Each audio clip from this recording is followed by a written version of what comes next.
إن الحمد لله وحده والصلاة والسلام على من لا نبي بعده. قال الله تعالى في كلامه المجيد: أعوذ بالله من الشيطان الرجيم. فاعلم أنه لا إله إلا الله واستغفر لذنبك. وقال النبي صلى الله عليه وسلم: طلب العلم فريضة على كل مسلم. رواه ابن ماجه بإسناد حسن. وقال النبي صلى الله عليه وسلم في موضع آخر: من يريد الله به خيرا يفقهه في الدين. Kachin Ali সালাফি complex, দামকুড়াহাট, Rajshahi কর্তৃক আয়োজিত ছাত্রদের পড়ালেখার উন্নতি সাধনের লক্ষ্যে অভিভাবক সমাবেশ 2025 উপলক্ষে অনুষ্ঠিত 16 ডিসেম্বর 2024 অভিভাবক সমাবেশে উপস্থিত সম্মানিত অভিভাবকবৃন্দ, উপস্থিত অত্র কমপ্লেক্সের শিক্ষকবৃন্দ, উপস্থিত বিভিন্ন পর্যায়ের দায়িত্বশীল বৃন্দ, উপস্থিত ছাত্রবৃন্দ, সুধীবৃন্দ, প্রশংসা জ্ঞাপন করে আল্লাহ রাব্বুল আলামিনের, যিনি আপনাকে আমাকে এইরকম একটি বৈঠকের জন্য নির্বাচন করেছেন, তাই তার শুকরিয়া আদায় করে আলহামদুলিল্লাহ। দরুদ এবং সালাম বর্ষিত হোক সর্বকালের সর্বশ্রেষ্ঠ মহামানব, যার আদর্শ বাস্তবায়নের জন্যই আপনার আমার এই প্রচেষ্টা। তাই সকলে বলি সাল্লাল্লাহু আলাইহি ওয়াসাল্লাম। অত্র অভিভাবক সমাবেশে অনেক কিছুই বলার আছে, আপনাদের অনেক কিছুই বলার ছিল, কিন্তু সময়ের জন্য সকলকে সুযোগ দেওয়া সম্ভব হয়নি। দ্বিতীয়ত, যাদেরকে আমরা অভিভাবকদের আহ্বান জানিয়েছি, আমরা নিজেরা কিছু সিলেক্ট করেছি, আপনাদের পক্ষ থেকে 2-3 জন এসেছে। আমরা কিন্তু কোনো অভিভাবককে অগ্রিম বলিনি যে আপনাকে এখানে কথা বলতে হবে, একটু প্রস্তুতি নিয়ে আসেন। যারা আছেন দেখেন, জিজ্ঞাসা করেন। আমরা ওই অফিসেও বলিনি, এখানে বসে থেকে তালিকা করে ডেকেছি যে কেউ যে সাজানো বক্তব্য বা আমাদের এজেন্ডা বাস্তবায়নের জন্য কথা বলবেন, এটা কিন্তু আমরা কোনো অভিভাবককে বলিনি। তো যাই হোক, কিছু কথা আপনাদের শুনবো, আরো আলোচনা থাকে, আর আমি কিছু কথা বলবো ইনশাআল্লাহ। মা বোনদের দৃষ্টি আকর্ষণ করবো, একটু মনোযোগ দিয়ে শুনবেন, ভাববেন। যদি পরামর্শ থাকে, একটা সিট আমাদের পক্ষ থেকে আপনাদের কাছে যান, ওইখানে সংক্ষিপ্ত মন্তব্য, যদি আপনাদের কোনো আরো পরামর্শ থাকে, যাদের বক্তব্য আমরা নিতে পারলাম না, তারা সংক্ষিপ্তভাবে আপনাদের মন্তব্যটা ওখানে তুলে ধরবেন। আমরা পরে শিক্ষকদের যারা ঊর্ধ্বতন কর্মকর্তা আছে তাদের সাথে বসে আমরা বিষয়গুলো পর্যালোচনা করে নিয়ে আগামী দিনের পথ চলা আমাদের কেমন হবে আমরা নির্ধারণ করবো ইনশাআল্লাহ। তো সবারই উপস্থিতি কয়েকটি ভাগে আমি আমার আলোচনাটা ভাগ করতে চাচ্ছি। তো আরেকটু বলে রাখি যে আপনাদের একটা সময় দিতে পারলে ভালো হতো, কিন্তু আমরা চাচ্ছি যে 12:30টার মধ্যে আমাদের এই প্রোগ্রামটা ক্লোজ করতে। এরপর আপনাদের যেমন আমাদের আপ্যায়নের ব্যবস্থা আছে, খাওয়া দাওয়া করে যেন সালাতের আগে আমরা আমাদের এই প্রজেক্ট ক্লোজ করতে পারি। যারা দূরের, কারো ট্রেন আছে, কারো বাস আছে, কারো ব্যস্ততা আছে, যেন সালাতের আগে আমরা এগুলো ক্লোজ করতে পারি, এই জন্য আমরা একটু সংক্ষিপ্ত করে দিচ্ছি। তো কয়েকটি ভাগের মধ্যে প্রথমত, যে শিক্ষা অর্জন করা কেন প্রয়োজন, ইসলামী শিক্ষার গুরুত্ব কেন। দেখুন, প্রথমত সারা পৃথিবীতে যারা আদম আলাইহিস সালামের বংশধর, তারা হচ্ছে মানুষ। তাহলে আপনারা মা বোনদের দৃষ্টি আকর্ষণ করবে, একটু কথা বলবেন না, কারণ আপনাদের কণ্ঠেরও পর্দা আছে। আপনাদের কণ্ঠ যদি আমাদের কানে আসে, তাহলে এই পর্দাটা দেওয়া যৌক্তিক। আপনাদের কথা যদি আমাদের কানে আসবেই, তাহলে পর্দাটা দিলাম কিসের জন্য? অন্যান্য অভিভাবক সমাবেশ যেমন পর্দা ছাড়াই হয় তুলে দিতে পারতাম, তাহলে আমাদের এই পর্দাটা দেওয়ার কোনো যুক্তি থাকতো না। আপনাদের কণ্ঠেরও পর্দা আছে, যা কোরআন হাদিস দ্বারা প্রমাণিত। সেটা আমি বিশ্লেষণ করতে গেলে সময়গুলো লাগে না। আপনাদের কণ্ঠেরও পর্দা রাখেন। আপনাদের পরিবেশে আপনারা কণ্ঠ ছেড়ে কথা বলেন, সমস্যা নেই। যেহেতু এই রুমের মধ্যে অনেক পুরুষ আছে এবং সবাই 2-1 হয়তো বাদে সবাই আপনাদের মাহারাম, গায়ের মাহারাম, বিধায় আপনাদের কণ্ঠ সংযত রাখবেন, এটা অনুরোধ করছে আপনাদেরকে। তো সবার উপস্থিতি দেখুন, ধর্মীয় শিক্ষা কেন প্রয়োজন? প্রথমত, পৃথিবীর আমরা সবাই মানুষ, সে যেই হোক না কেন, বনু আদম, আদমের সন্তান, এই পরিচয় আমরা সবাই মানুষ। এইখান থেকে আবার দুইটা ভাগ হয়ে গেছে মানুষ। যেহেতু কোরআন কেন্দ্রিক, হিফজের অভিভাবক দিয়ে আজকে বৈঠক কোরআন কেন্দ্রিক। কোরআন মাজিদে সূরা বাইয়িনা 6 এবং 7 নম্বর আয়াতে আবার মানুষকে দুইটা ভাগ করেছেন আল্লাহ রাব্বুল আলামিন। 6 এবং 7 নম্বর আয়াতে প্রথমত সবাই মানুষ, এরপরে মানুষকে আল্লাহ দুই ভাগ করে দিলেন। আল্লাহ রাব্বুল আলামিন ওখানে বলেছেন, যারা আহলে কিতাব, যারা শিরক করে এবং কুফরি করে, মানে নাস্তিক, কাফের মানে নাস্তিক, আর শিরক করে ও আস্তিক কিন্তু শিরক করে, ওই ঈমান এনেছে কিন্তু শিরক করে, যেটা আল্লাহ রাব্বুল আলামিন সূরা ইউসুফের মধ্যে বলেছেন যে অধিকাংশ মানুষ ঈমান আনে পাশাপাশি শিরকও করে। তো ঈমানদার মুশরিক, মানে ঈমানদার বলবো না, ঈমান আনা মুশরিক আর কাফের, আহলে কিতাব, এই পুরো গ্রুপটাকে, তাহলে তিন শ্রেণীর মানুষ চলে আসছে এখানে।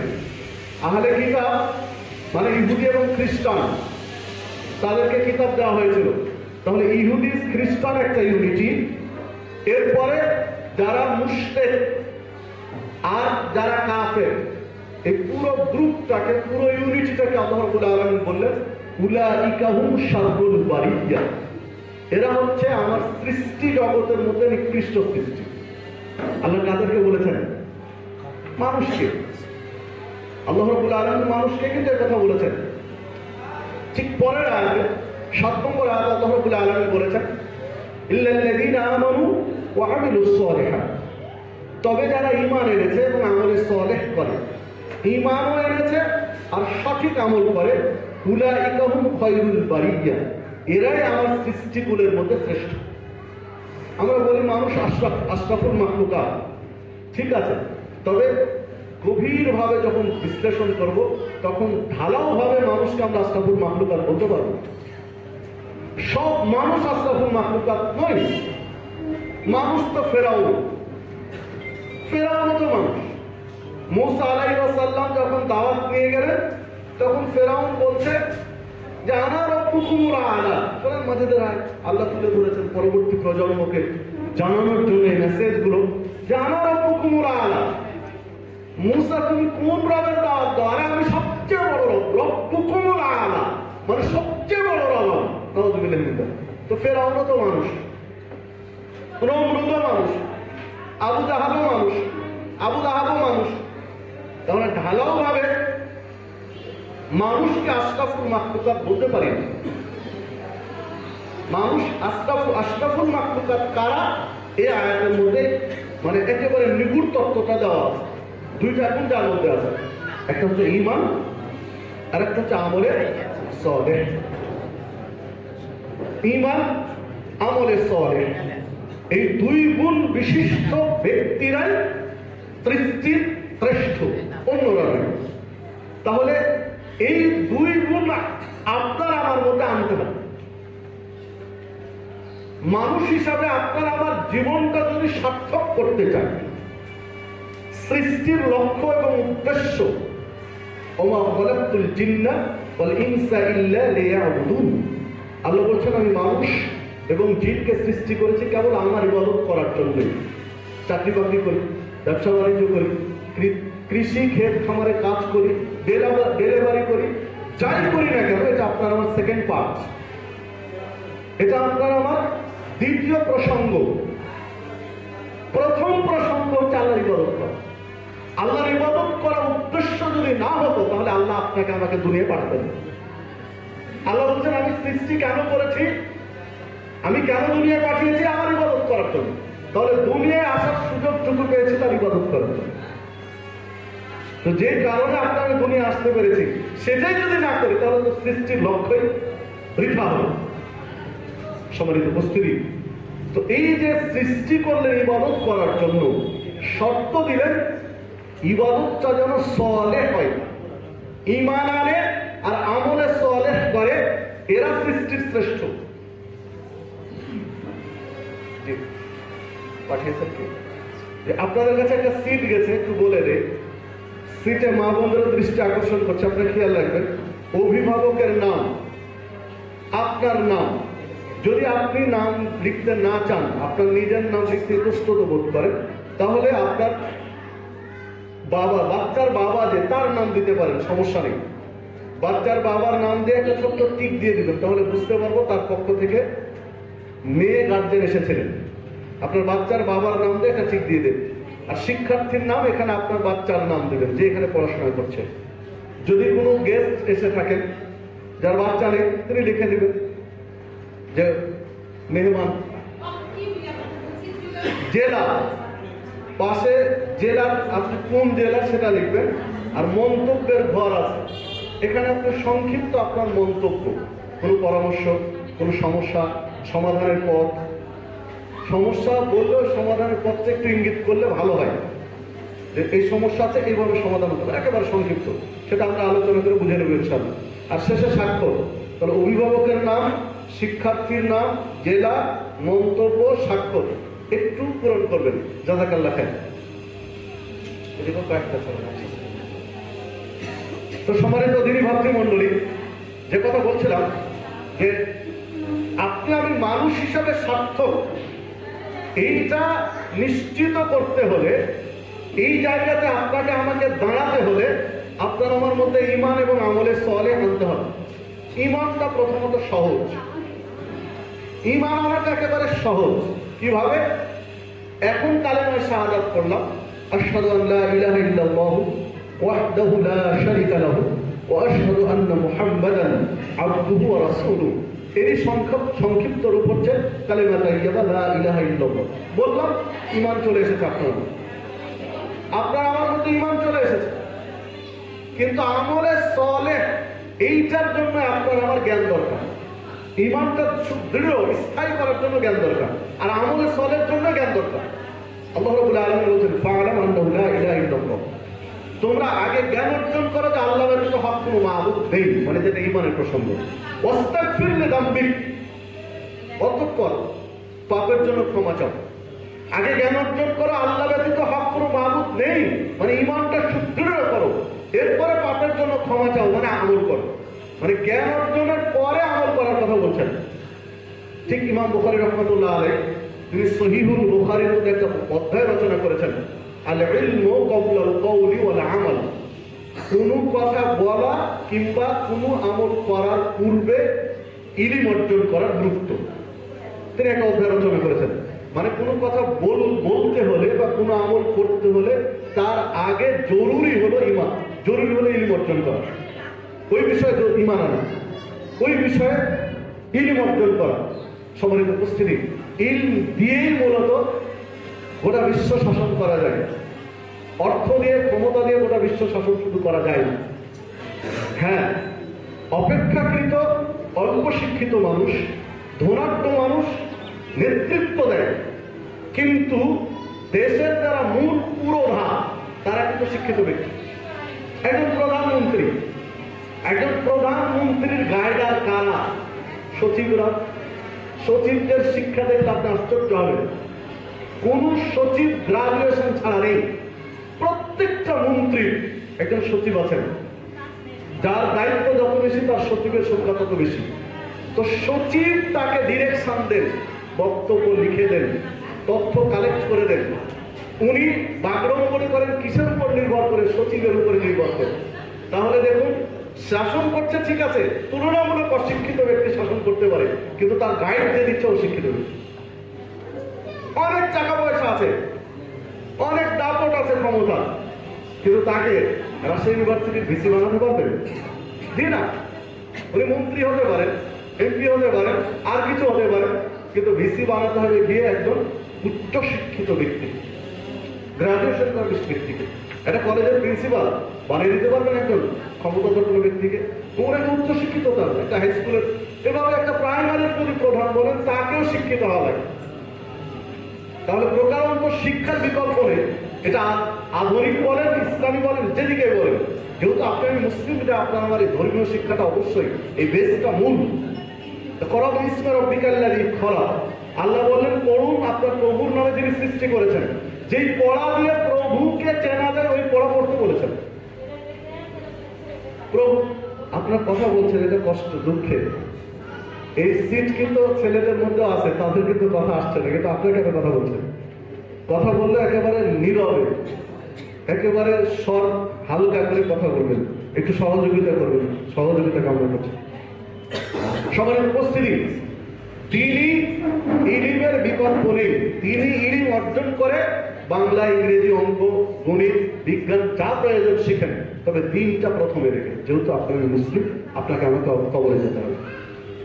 তো সবার উপস্থিতি, আমরা এই প্রজেক্ট বাস্তবায়নের জন্যই আপনাদের আদরের সন্তানকে দিনই ইলিম অর্জন করে আগামী দিনে বাংলা, ইংরেজি, অঙ্ক, বিজ্ঞান, সার্বিক জ্ঞান, চতুর্মুখী জ্ঞান তাদের ভিতরে দেওয়ার জন্য আমরা বিভিন্ন প্রকল্প নিয়ে আগাচ্ছি। সেগুলো আপনাদের সাথে একটু পরামর্শ করবো পর্যায়ক্রমে। সেগুলো আপনাদের কাছে তুলে ধরবো ইনশাআল্লাহ পর্যায়ক্রমে, যে আমরা এই প্রজেক্টগুলো নিয়ে কি ভাবছি। প্রথমে আমরা বিষয়গুলো নিয়ে আসি যে আমরা পড়াশোনার এখন কোন পর্যায়ে আছি। আমাদের প্রতিষ্ঠানে প্রায় 1.5 শতাধিক বাচ্চা পড়াশোনা করছে হিফজ বিভাগে, নুরানি, মক্তব, নাজেরা এবং হিফজ। পুরো এইখানে 1.5 শতাধিক বাচ্চা পড়াশোনা করছে। এরা সকলে আবাসিক। এই 150 জন বাচ্চার মধ্যে প্রথম শুরুটা হয় নুরানি বা মক্তব দিয়ে, যেখানে সর্বোচ্চ 25 থেকে 30 জন বাচ্চা পড়াশোনা করে একজন ওস্তাদের দায়িত্বে। এরপরে বাচ্চাটা নাজেরায় যায়। নাজেরাটা আমরা গত বছর থেকে একটু ভাগ করে দিয়েছি, যে একাধিক ওস্তাদের কাছ থেকে যেন সে ইলিমটা নিতে পারে। কারণ এক এক ফুলের এক এক মধু, সব ফুলের মধুর স্বাদ একরকম নয়।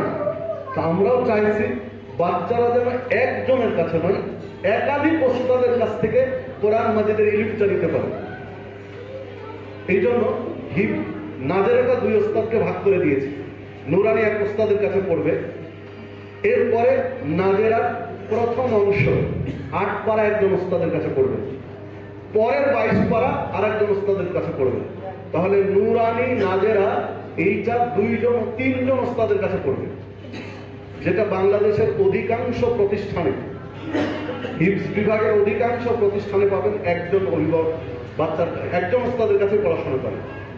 নুরানি, নাজেরা কোথাও 2 জনের কাছে পড়াশোনা করে, নুরানি একজন, নাজেরা একজন। আমরা এখন 3 জন রেখেছি। এরপরে ছেলেটা হিফজে উঠবে। হিফজে একজন ওস্তাদের কাছে পড়াশোনা করে।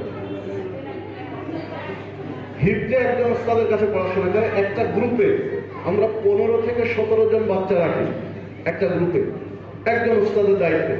তো একজন ওস্তাদের কাছে পড়াশোনা করার ফাঁকে এরপরে ওই পাড়াটা যখন একটা পাড়া তার হয়ে যায়, 1 পাড়া হিফজ হয়ে গেছে, প্রথমে ওস্তাদের কাছে 1 পাড়া শোনায় যে পাড়াটা হয়ে গেল।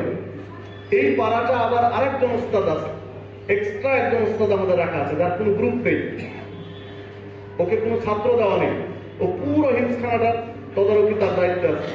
এই যে পাড়াটা হলো, এই পাড়াটা আবার ওই ওস্তাদের কাছে শুনবে। এখন 4টা গ্রুপ আছে আমাদের। 4টা গ্রুপের যারই পাড়া শেষ হচ্ছে, ওস্তাদ কাছে শোনার পরে আবার ওই ওস্তাদকে গিয়ে শোনাবে। আপনারা বলতে পারেন যে বাচ্চার পড়া আগাচ্ছে না কেন, দেরি হচ্ছে কেন, পাড়া দ্রুত হচ্ছে না কেন? কারণ এই প্রসেসিং গুলো, এই হিফজের পড়া আপনি যদি একটু টালি করেন, যাচাই বাছাই করেন, তো হিফজের চেয়ে কঠিন পড়া বাংলাদেশে আর নেই। আপনি দেখাতে পারবেন না যে হিফজের চেয়ে কঠিন। বলবেন ডাক্তারি লাইনে পড়াশোনা অনেক পরিশ্রম, অনেক কঠিন। জি, হতে পারে। ডাক্তারি পড়াশোনা শুরু হয়েছে কখন?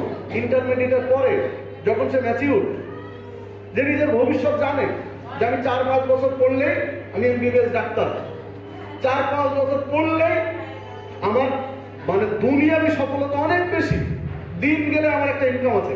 ওর ভবিষ্যৎ দেখতে পাচ্ছে, নিশ্চিত ভবিষ্যৎ দেখে ওই পড়াশোনা করে। আর হিফজের বাচ্চাগুলো দিয়েছেন কত? 7 থেকে 10 বছরের মধ্যে। নুরানির বাচ্চা 7 থেকে 10 বছরের মধ্যে, 10 বছর উপরে সাধারণত বাচ্চা নেই, এক একটা আছে, এক একটা ধর্তব্য নয়। এখন আমাদের 150 বাচ্চার মধ্যে, 1.5 শতাধিক বাচ্চার মধ্যে 13-14 বছর আপ একটা বাচ্চাও নেই। যারা শুনানিতে আছে 13-14 নিচে, মানে এখনো বালেগ তারা হয়নি। সাধারণত 15 বছর বয়সে গিয়ে বাংলাদেশে আবহাওয়া জলবায়ু অনুযায়ী বালেগ হয় 14-15 পর থেকে, তো এখনো বালেগই হয়নি, তো নিজের ভালো মন্দই বোঝে না, তখন ওর কাছে বিশাল একটা কিতাব আল কোরআন দিয়েছেন মুখস্থ করতে। এত সহজ নয় যত সহজ মনে করছেন। সবার উপস্থিতি সবচেয়ে কঠিন পড়া। এই পড়াটা শুধু হিপস ছেড়ে যদি দেওয়া যায়, যে হিপস করে পার করে দেব, একটা বাচ্চাকে জাস্ট হিপস করে ছেড়ে দেবো যদি বলেন, তাহলে 3-4 মাসে একটা হাফেজ বানানো সম্ভব।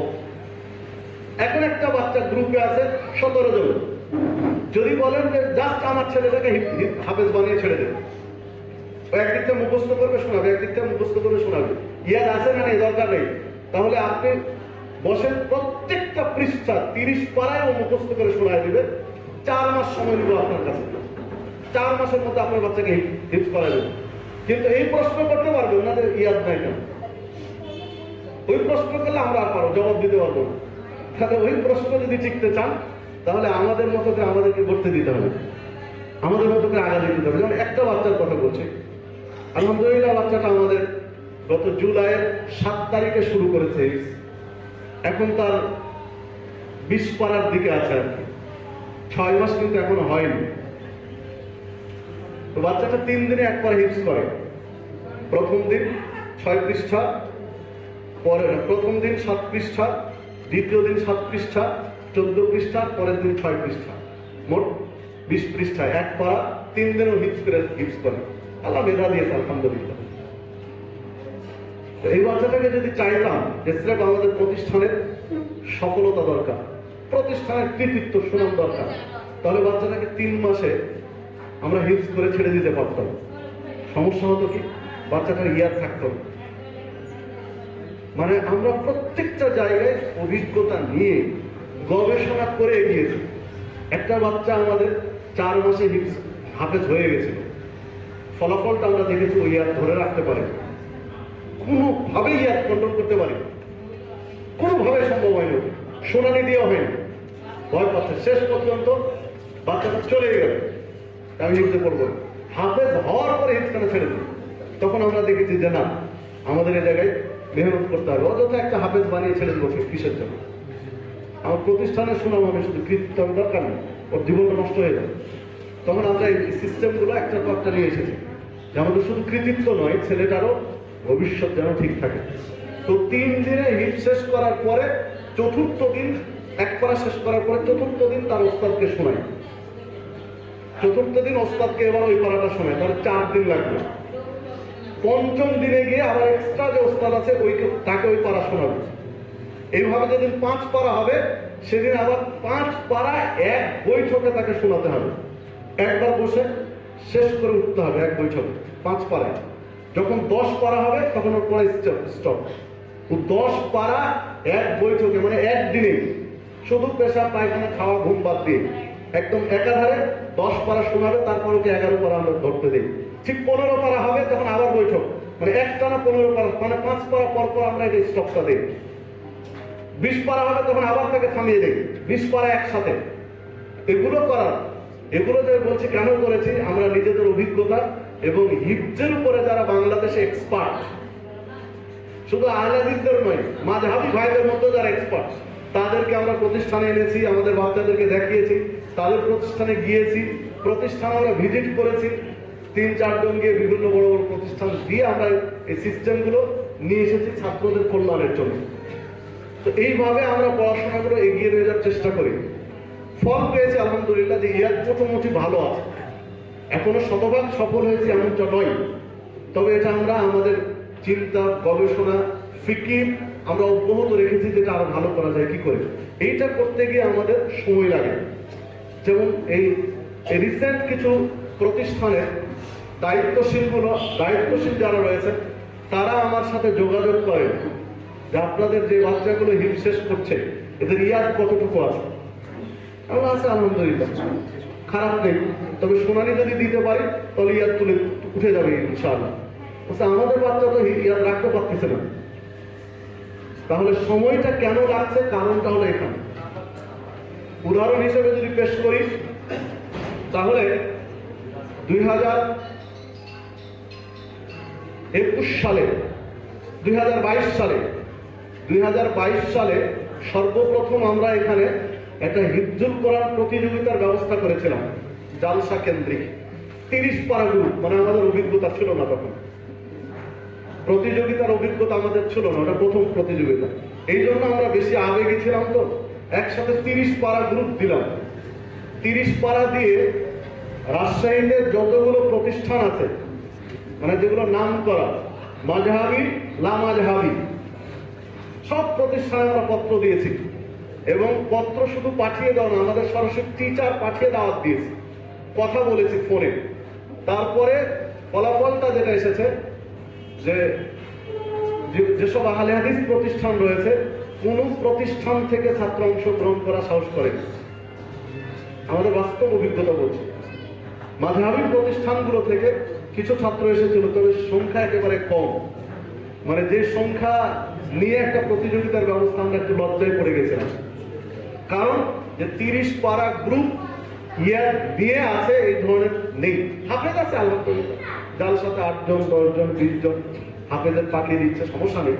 কিন্তু ওই 10 জন হাফেজের মধ্যে একজনকে অংশগ্রহণ করাবে, এই সাহসটা নেই। ইয়াদের কোয়ালিটি কোথায়? আলহামদুলিল্লাহ 30 পারা গ্রুপে প্রতিযোগিতা যদি রাজশাহীতে হয়, যে কোনো দিন যদি আমরা জানতে পারি, একদিন আগে যদি জানতে পারি, তাহলে আমরা প্রতিযোগিতা অংশগ্রহণ করতে সক্ষম ইনশাআল্লাহ। যে কোনো দিন রাজশাহীতে, শুধু লামাযহাবি নয়, মাযহাবি লামাযহাবি যে কোনো পর্যায়ে, এই ধরনের একটা পর্যায়ে আমরা আলহামদুলিল্লাহ আসতে পেরেছি। এটা আপনাদের সহযোগিতা অবশ্যই আছে, বাচ্চাদের আন্তরিকতা আছে, পড়াশোনা, ওস্তাদের আন্তরিক পাঠদানের বিষয় রয়েছে, আমাদের চেষ্টা রয়েছে, সবার আপনাদের আন্তরিক সহযোগিতা আছে, সবার চেষ্টা এই পর্যায়ে এসেছে আলহামদুলিল্লাহ। উদাহরণ হিসেবে যদি আমরা পেশ করি, যে আমাদের ছাত্ররা মানে কৃতিত্ব কোন পর্যায়ে, এটা গর্বের জন্য নয়, যেহেতু আপনার অভিভাবকদের এভাবে আমরা পাই না। আপনারা আপনাদের সন্তানকে পড়াচ্ছেন, ওভারঅল প্রতিষ্ঠানের পড়াশোনা কোন পর্যায়ে, এটা আপনাদের একটু জানা দরকার। আপনারা তাহলে একটু আশ্বস্ত হতে পারবেন যে আমরা চেষ্টা তদবিরে কোন পর্যায়ে চেষ্টা করছি বা কতটুকু আগাতে পেরেছি। 2024 সালে এসে সাধারণত নভেম্বরের পর থেকে বিভিন্ন প্রতিযোগিতাগুলো হয়, নভেম্বর থেকে ডিসেম্বর, এই 2 মাসে সব প্রতিযোগিতাগুলো হয়। তো আমরা সব প্রতিযোগিতায় ঢালাওভাবে অংশগ্রহণ করি না, যেগুলো গুরুত্বপূর্ণ সেগুলোতে অংশগ্রহণ করি। তো গুরুত্বপূর্ণ আমাদের প্রতিযোগিতাগুলো শুরু হয়েছিল নভেম্বরের শুরুতে একটা আল-আকসা মানব কল্যাণ সংস্থা, এদের প্রতিযোগিতা প্রথম হয়েছিল, এটা রাজশাহী বেল্টে, শুধু রাজশাহী বেল্টের ছাত্রদের নিয়ে। তো এখানে আমাদের 3 জন ছাত্র পাঠিয়েছিলাম, 3 জন নিয়ে গেছিলেন, 3 জন নিয়ে গেছিলেন। তো আমাদের কোঅর্ডিনেটর আছেন আহসান হাবিব, উনি আমাকে বললেন যে নিয়ে যাবো। আমি বললাম যে বাছাই করে, ঢালাওভাবে 8 জন 10 জন নিয়ে যাওয়ার দরকার নেই, বাছাই করে 3টা ছাত্র নেন, নিজেদের মধ্যে প্রয়োজন একটু যাচাই বাছাই করেন, 3 জন নিয়ে যান, 3টা পুরস্কারই আমরা চাই, এইভাবে 3টা নিয়ে যান। উনি 3 জন নিয়ে গেছিলেন, আলহামদুলিল্লাহ ফার্স্ট এবং সেকেন্ড আমরাই হয়েছিল, আমাদের বাচ্চারা ফার্স্ট এবং সেকেন্ড হলো। এরপরে দ্বিতীয় প্রতিযোগিতা হয়েছিল আমাদের প্রতিষ্ঠানে, এটা শুধু রাজশাহী কেন্দ্রিক নয়, এটা সারা দেশ ব্যাপী, এবং এটা আমরা ব্যাপক প্রচার প্রসার করেছিলাম। এইটা হ্যান্ডবিল করে জালসার আমি বিভিন্ন জায়গায় যাই, এই সুবাদে সব জায়গায় প্রচার করা, অনলাইনে একাধিকবার লাইভ করা, আর এটার স্পন্সর ছিল মানে মূল পুরস্কারে মক্কা মদিনা হজ এবং উমরা ট্রাভেলস, তারা ছিল। এটা ফার্স্ট পুরস্কার ছিল উমরা করা, যে ফার্স্ট হবে তার জন্য উমরা করার সুযোগ। তো ওনাদের জায়গা থেকে বিভিন্ন জায়গায় প্রচার করা, তো ব্যাপক প্রচারও করেছিলাম আলহামদুলিল্লাহ, অংশগ্রহণ করেছিল। এখানে আমাদের কিছু শর্ত ছিল এখানে, তো শর্তের আলোকে অংশগ্রহণ করেছিল শতাধিক। এইখানে ফার্স্ট আমরা হতে পারিনি, তো ফার্স্ট হয়েছিল গাজীপুরের, ঢাকার একটা প্রতিষ্ঠান, যে ছেলেটার বাড়ি কিশোরগঞ্জ। তো কিশোরগঞ্জের একটা ছেলে যে ঢাকায় পড়াশোনা করে গাজীপুরে, সে ফার্স্ট হয়েছিল। সেকেন্ড হয়েছিল আমাদের প্রতিষ্ঠানের একজন ছাত্র, আর থার্ড হয়েছিল বগুড়ার একজন ছাত্র, এরপর অন্যান্য। তো রাজশাহীর মধ্যে আমাদের অবস্থান আলহামদুলিল্লাহ ভালো ছিল, আমরা ফার্স্ট হতে পারিনি। কেন পারিনি আমি সেটা একটু ব্যাখ্যা করবো আপনাদের কাছে, যে এই জায়গায় আমরা কেন হেরে যাচ্ছি। যদি ভুলে না যায় সেটাও একটু বলবো। আপনাদের সহযোগিতা এই জায়গায় আমাদের দরকার, অভিভাবকদের দরকার, শুধু ছাত্রদের না, অভিভাবকদের সহযোগিতা পেলে ইনশাল্লাহ এই জায়গাটা তো আমরা কাজ করতে পারবো, যে এই জায়গায় কেন আমরা হেরে গেলাম। এরপরে প্রতিযোগিতা হয়েছে হুফাজ ফাউন্ডেশন বাংলাদেশ। বাংলাদেশের যত প্রতিযোগিতা আছে সবচেয়ে বড় প্রতিযোগিতা এদের, হুফাজ ফাউন্ডেশন বাংলাদেশ। সবচেয়ে ব্যাপক আয়োজন এদের এবং ব্যাপক পর্যায়ে, যেটা আব্দুল হক সাহেব বাংলাদেশের, মানে যাকে শাইখুল কুররা বলা হয়, মানে কারীদের, বাংলাদেশের মানে কারীদের যাকে আকাবির বলে মাঝহাবি ভাইরা, মানে কারীদের যে আকাবির, ওনার তত্ত্বাবধানে এটা হয়। তো এই জায়গাতেও রাজশাহী থেকে জাতীয় পর্যায়ে ঢাকার জন্য যারা বাছাই হয়েছে তার মধ্যে আমাদের প্রতিষ্ঠানের 3 জন আছে এবং ভালো অবস্থানে আছে, মানে 4-5 এইরকম নয়, ভালো অবস্থান নিয়ে 3 জন এই জায়গাতে আছে। এরপরে আরেকটা হচ্ছে পিএসপি কোরআনের আলো, এটা কম বেশি সবাই জানেন। তো পিএসপি কোরআনের আলো রাজশাহী থেকে যারা বাছাই হয়ে গিয়েছিল, পুরো রাজশাহী বিভাগ থেকে, এখানেও আমাদের 2 জন ছাত্র ছিল পিএসপি কোরআনের আলো। টোটাল রাজশাহী থেকে 9 জন নিয়েছে, পুরো রাজশাহী বিভাগ থেকে। তো তার 2 জন আমাদের প্রতিষ্ঠান থেকে ছিল, এগুলো সামনে আছে। এরপরে পুষ্টি কোরআনের আলো, এটা প্রফেসর মুক্তার আহমদের তত্ত্বাবধানে যেটা হয়। পুষ্টি কোরআনের আলোতে আমাদের 2 জন বাচ্চা আছে এবং ফার্স্ট পুষ্টি কোরআনের আলো তো বিভাগীয় ফার্স্ট, রাজশাহী বিভাগে যে ফার্স্ট হয়েছে সেটা আমাদের বাচ্চা। এরপরে শ্রাবণী নেটওয়ার্ক, এটা একটা টিভি প্রোগ্রাম হয় শ্রাবণী নেটওয়ার্কের তত্ত্বাবধানে, তাদের এখানেও আমাদের বাচ্চা ফার্স্ট আছে। রাজশাহী বিভাগের মধ্যে আমাদের একজন ছাত্র ফার্স্ট আছে এখানে। এরপরে হিফজুল কোরআন ফাউন্ডেশন, এদের একটা প্রতিযোগিতা হয়। হিফজুল কোরআন ফাউন্ডেশনের এখানেও বিভাগীয় পর্যায়ে আমাদের 2 জন বাচ্চা আছে। এরপরে কোরআনের ছোঁয়া, একটা প্রতিযোগিতা হয়, এখানেও বিভাগীয় পর্যায়ে থেকে উত্তীর্ণ হয়েছে আমাদের বাচ্চারা এবং ভালো অবস্থানে। সার্টিফিকেট ক্রেজগুলো আমাদের অফিসে আছে, প্রমাণগুলো রাখার জন্য, চাইলে আপনারা দেখতে পারেন। তো এই যে রাজশাহী বিভাগে ওভারঅল যদি মানে ক্যালকুলেশন করা যায়, রাজশাহী বিভাগে সবচেয়ে ভালো এইবার ফলাফল যারা বয়ে নিয়ে এসেছে তারা হচ্ছে ইয়াসিন আলী সালাফি কমপ্লেক্স। এটা রাজশাহীর প্রায় সব প্রতিষ্ঠানে কম বেশি দাম। এবং এই ক্ষেত্রে আমরা কিছু হিংসার শিকারও হই। হিংসার শিকার কেমন হই বলি, গতকালকে কি হলো, কোরআনের ছোঁয়া, গতকালকে একটা প্রতিযোগিতা হয়েছে রাজশাহী থেকে বাছাই করে কোরআনের ছোঁয়া। এখানে আমাদের 2টা বাচ্চা রাজশাহী থেকে উত্তীর্ণ হয়েছে, স্কার্ট পেয়েছে ঢাকার জন্য, জিটিভিতে হবে না।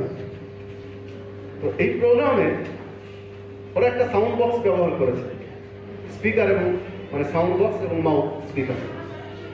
তো আমরা এই ধরনের খুঁজছি কিছু, তো এইটার একটু সহযোগিতা নেওয়া, যে এটা কোন ব্র্যান্ডের, কোন কোম্পানির বা ইত্যাদি কোথা থেকে নিয়েছেন। তো কোনোভাবেই আমাদেরকে তথ্যটা দেয়, এটা তো ওনারা নিজেরা বানান, ওটা কি ওনাদের নিজের গবেষণা, যে আমরা নিজেরা গবেষণা করে বানিয়েছি, এই তথ্য প্রযুক্তি কাউকে দিব না, এরকম কি? ওরা তো বাজার থেকেই কিনেছেন। তো একটা জিনিস তথ্য দিলে সমস্যা কি? কোনোভাবেই ওটা নিয়ে আসা যায়, তাই আমরা খুঁজে বের করে নেবো ইনশাআল্লাহ। মানে এই ধরনের হিংসার আমরা শিকার হই প্রাতিষ্ঠানিক ভাবে। তো সম্মানিত উপস্থিতি, তো আমি আপনাদের সাথে এগুলো বলার উদ্দেশ্য হলো যে আমরা পড়ালেখার মানে পিছিয়ে আছি এইটা নয়, তেলাওয়াতের মানে বা ইয়াদের মানে যে আমরা একেবারে পিছিয়ে আছি রাজশাহীতে, এইটা নয়। তবে আমরা পিছিয়ে আছি ঢাকার সাথে। রাজশাহীতে আলহামদুলিল্লাহ যদি 3টা প্রতিষ্ঠানের নাম আনতে হয়, এটা আমাদের গবেষণা নয়, এটা যারা পরীক্ষক আমরা ঢাকা থেকে নিয়ে আসি। আমরা ঢাকা থেকে আমাদের প্রত্যেকটা পরীক্ষক, প্রথম সাময়িক, দ্বিতীয় সাময়িক, তৃতীয় সাময়িক, এই প্রত্যেকটা পরীক্ষক আমরা ঢাকা থেকে নিয়ে আসি কাদের? মাযহাবী ভাইদের ভেতর থেকে। এবং যারা ট্রেনার, যারা টিচারদেরকে ট্রেনিং দেবে ঢাকায়, এই প্রশিক্ষকগুলোকে আমরা নিয়ে আসি আমাদের বাচ্চাদের তেলাওয়াতের মান যাচাইয়ের জন্য, পড়ার মান নির্ধারণ করার জন্য আমরা বেছে নিয়ে আসি। আমাদের গত 14 তারিখে এটা হয়ে গেছে, আমাদের পরীক্ষাটা হয়ে গেছে। এখানেও 3 জন পরীক্ষক এসেছিলেন, যাদের পিছনে আমাদের ব্যাপক খরচ হয়। স্রেফ একটা পরীক্ষা পার করতে গিয়ে 35-40 হাজার টাকা খরচ হয় একটা পরীক্ষা পার করতে। কারণ 3 জন পরীক্ষক ওনারা এমনি নর্মালি বাসা আসতে চান না, বা ট্রেনের একটা নর্মাল টিকিটে আসবেন এটা না, ওনাদেরকে আপ ডাউন টিকিট করে দিতে হয়। সবচেয়ে যেটা ভালো সিট, রাত্রে আসতে চান ওনাদেরকে বাসে টিকিট করে দিতে হয়, এটা আপ ডাউন। মানে এগুলো আপনাদের জাস্ট আমি কিছু তথ্য আপনাদের সাথে শেয়ার করছি, যেহেতু আপনার অভিভাবক, তারা বাসে আসতে চান। এরপরে ওনাদের খাওয়ার দাওয়ার ইত্যাদি, ওনাদের পাথেও হাদিয়া সবকিছুই মানে একটু কমে গেলে পরের বার উনি আর আসতে চান। তো যাকে এইখানে আমাদের বড় একটা খরচ যায়। এটা কেন করি? আমাদের বাচ্চাদের পড়ার মান যাচাইয়ের জন্য, তাদের তেলাওয়াতের মান সবকিছু ধরে রাখার জন্য। এখন যেটা আরেকটা বলছিলাম যে আমরা ঢাকার সাথে হেরে যাচ্ছি কেন? ঢাকা পর্যন্ত আমরা যাচ্ছি, ঢাকায় গিয়ে আর টিকতে পারছি না। ঢাকার সাথে হেরে যাওয়ার কারণটা কি? যে বাচ্চাটা আমাদের প্রতিষ্ঠানে এসে উমরার পুরস্কারটা ছিনিয়ে নিয়ে চলে গেল ঢাকায়, রাজশাহী কেউ ধরতে পারল না। রাজশাহী কি বগুড়ার কেউ, এই রংপুর বগুড়ার কেউ ধরতে পারলো না, ঢাকায় ছিনিয়ে নিয়ে গেল। তো আমরা কেন পাচ্ছি না তাদের কাছে? আমরা কেন হেরে যাচ্ছি? এই তথ্যগুলো আমরা মানে কিছু কিছু বের করেছি। আমরা গিয়েও যারা সেখানে গিয়ে বিচার করেন তাদের সাথে আমরা কথা বলার চেষ্টা করি যে আমাদের বাচ্চাটার সমস্যা কোথায়, আমরা কেন পাচ্ছি না। আমরা তাদেরকে অফার করে নিয়ে আসি। যেমন বাংলাদেশে 3 জন কারি যদি বলা হয় মাঝারি ভাইদের, তারা যেহেতু তাদের কথা এই জন্য বলছি, তারা অনেক উপরে আছে, এই হিফজের ক্ষেত্রে তারা অনেক এগিয়ে আছে। এই জন্য তাদের শরণাপন্ন হতে হয়, তাদের কাছ থেকে কলা কৌশলগুলো নেওয়ার জন্য। তো বাংলাদেশের 3 জন যদি ভালো কারি ধরা হয়, সাইকুল কুররা বলা হয় যাদেরকে, তার মধ্যে একজন হলো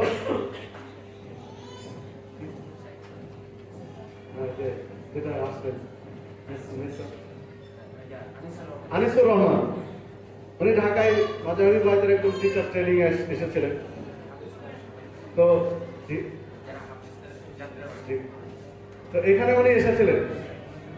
যারা হাফেজ তারা সবাই চিনেন, মানে যারা ইন্টারন্যাশনাল পর্যায়ে যাদের বাচ্চারা বারবার হিট করে বা পুরস্কার ছিনিয়ে নিয়ে আসে, ওই প্রতিষ্ঠানের উনি মানে মূল ব্যক্তি আনিসুর রহমান সাহেব কারি। উনি রাজশাহীতে মাঝারি ভাইদের একজন টিচার ট্রেনিং ছিল, ওখানে এসেছিলেন। তো আমরা অনেক রিকোয়েস্ট করে করে আমাদের প্রতিষ্ঠানে নিয়ে এসেছিলাম। সহজে আসতে চায় না তারা, কারণ এখানে একটা বড় ফ্যাক্ট আছে, এসিন আলী সালাফি কমপ্লেক্স। নাম দেখলে বুঝতে পারেন যে প্রতিষ্ঠানটা ধরন কি, নাম দেখার সাথে সাথে বুঝতে পারেন। তো যাই হোক, প্রথমে রাজি হননি, পরে আমাদের রিকোয়েস্টে বিভিন্নভাবে শেষে উনি রাজি হলেন আসতে। তা আমরা বললাম যে ওনার যারা পিএস আছে, যে ওনাদেরকে নিয়ে গেলে আপনাদের খরচ করতে হবে। আমরা তো খরচ, আমরা তো কোনোদিন আমাদের মেহমানকে অসম্মান করি না। কেউ বলতে পারবে না যে আমাদের প্রতিষ্ঠানে এসে মেহমান অসম্মান হয়ে গেছে, এর কোনো রেকর্ড নেই, আপনারা তো জানেন।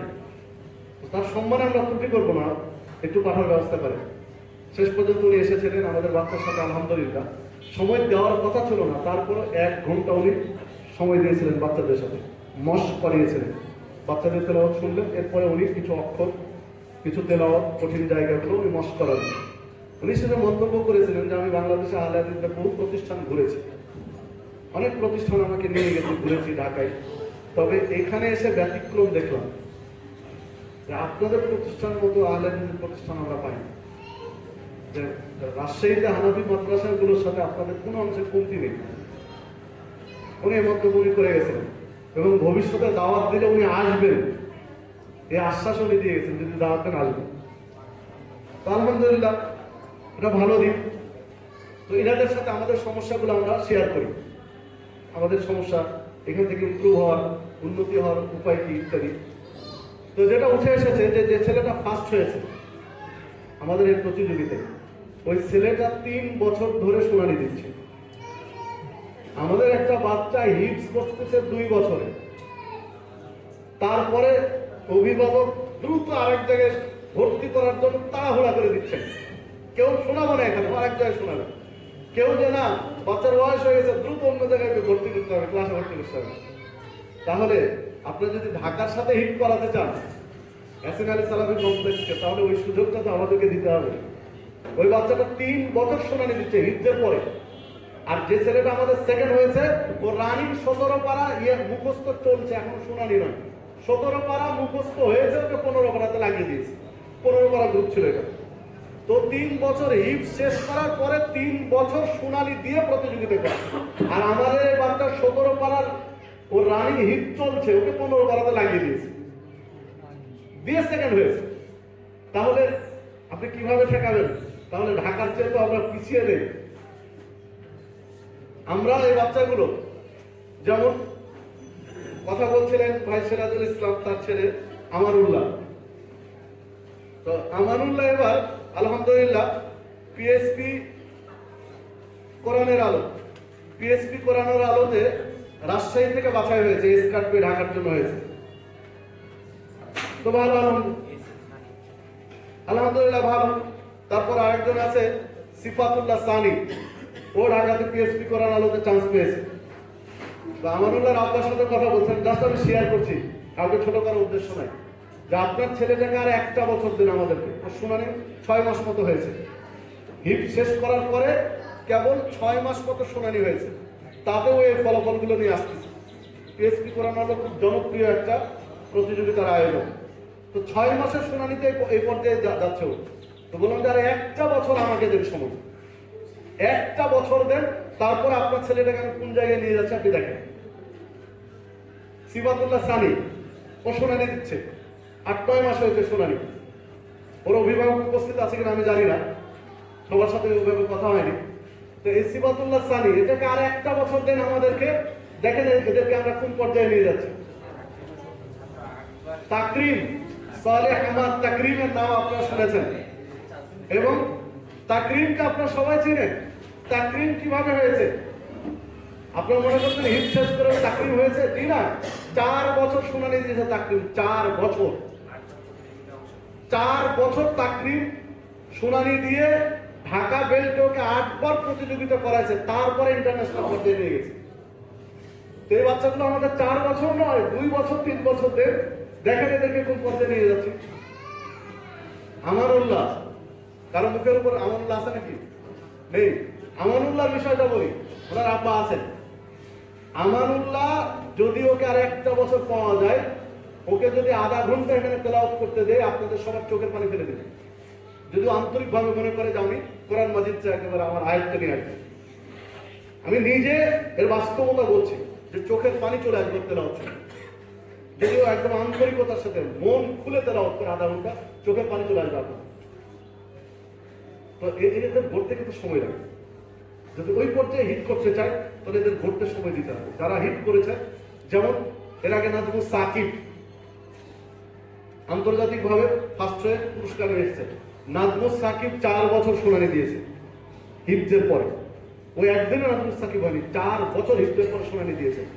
আরেকজনের নাম ভুলে গেলাম, তো ও 3.5 বছর শুনানি দিয়েছে।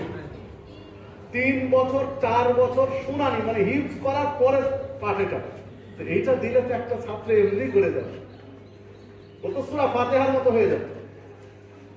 একটা ছেলেকে আমরা 1.5 বছর পেয়েছিলাম, ও চলে গেছে।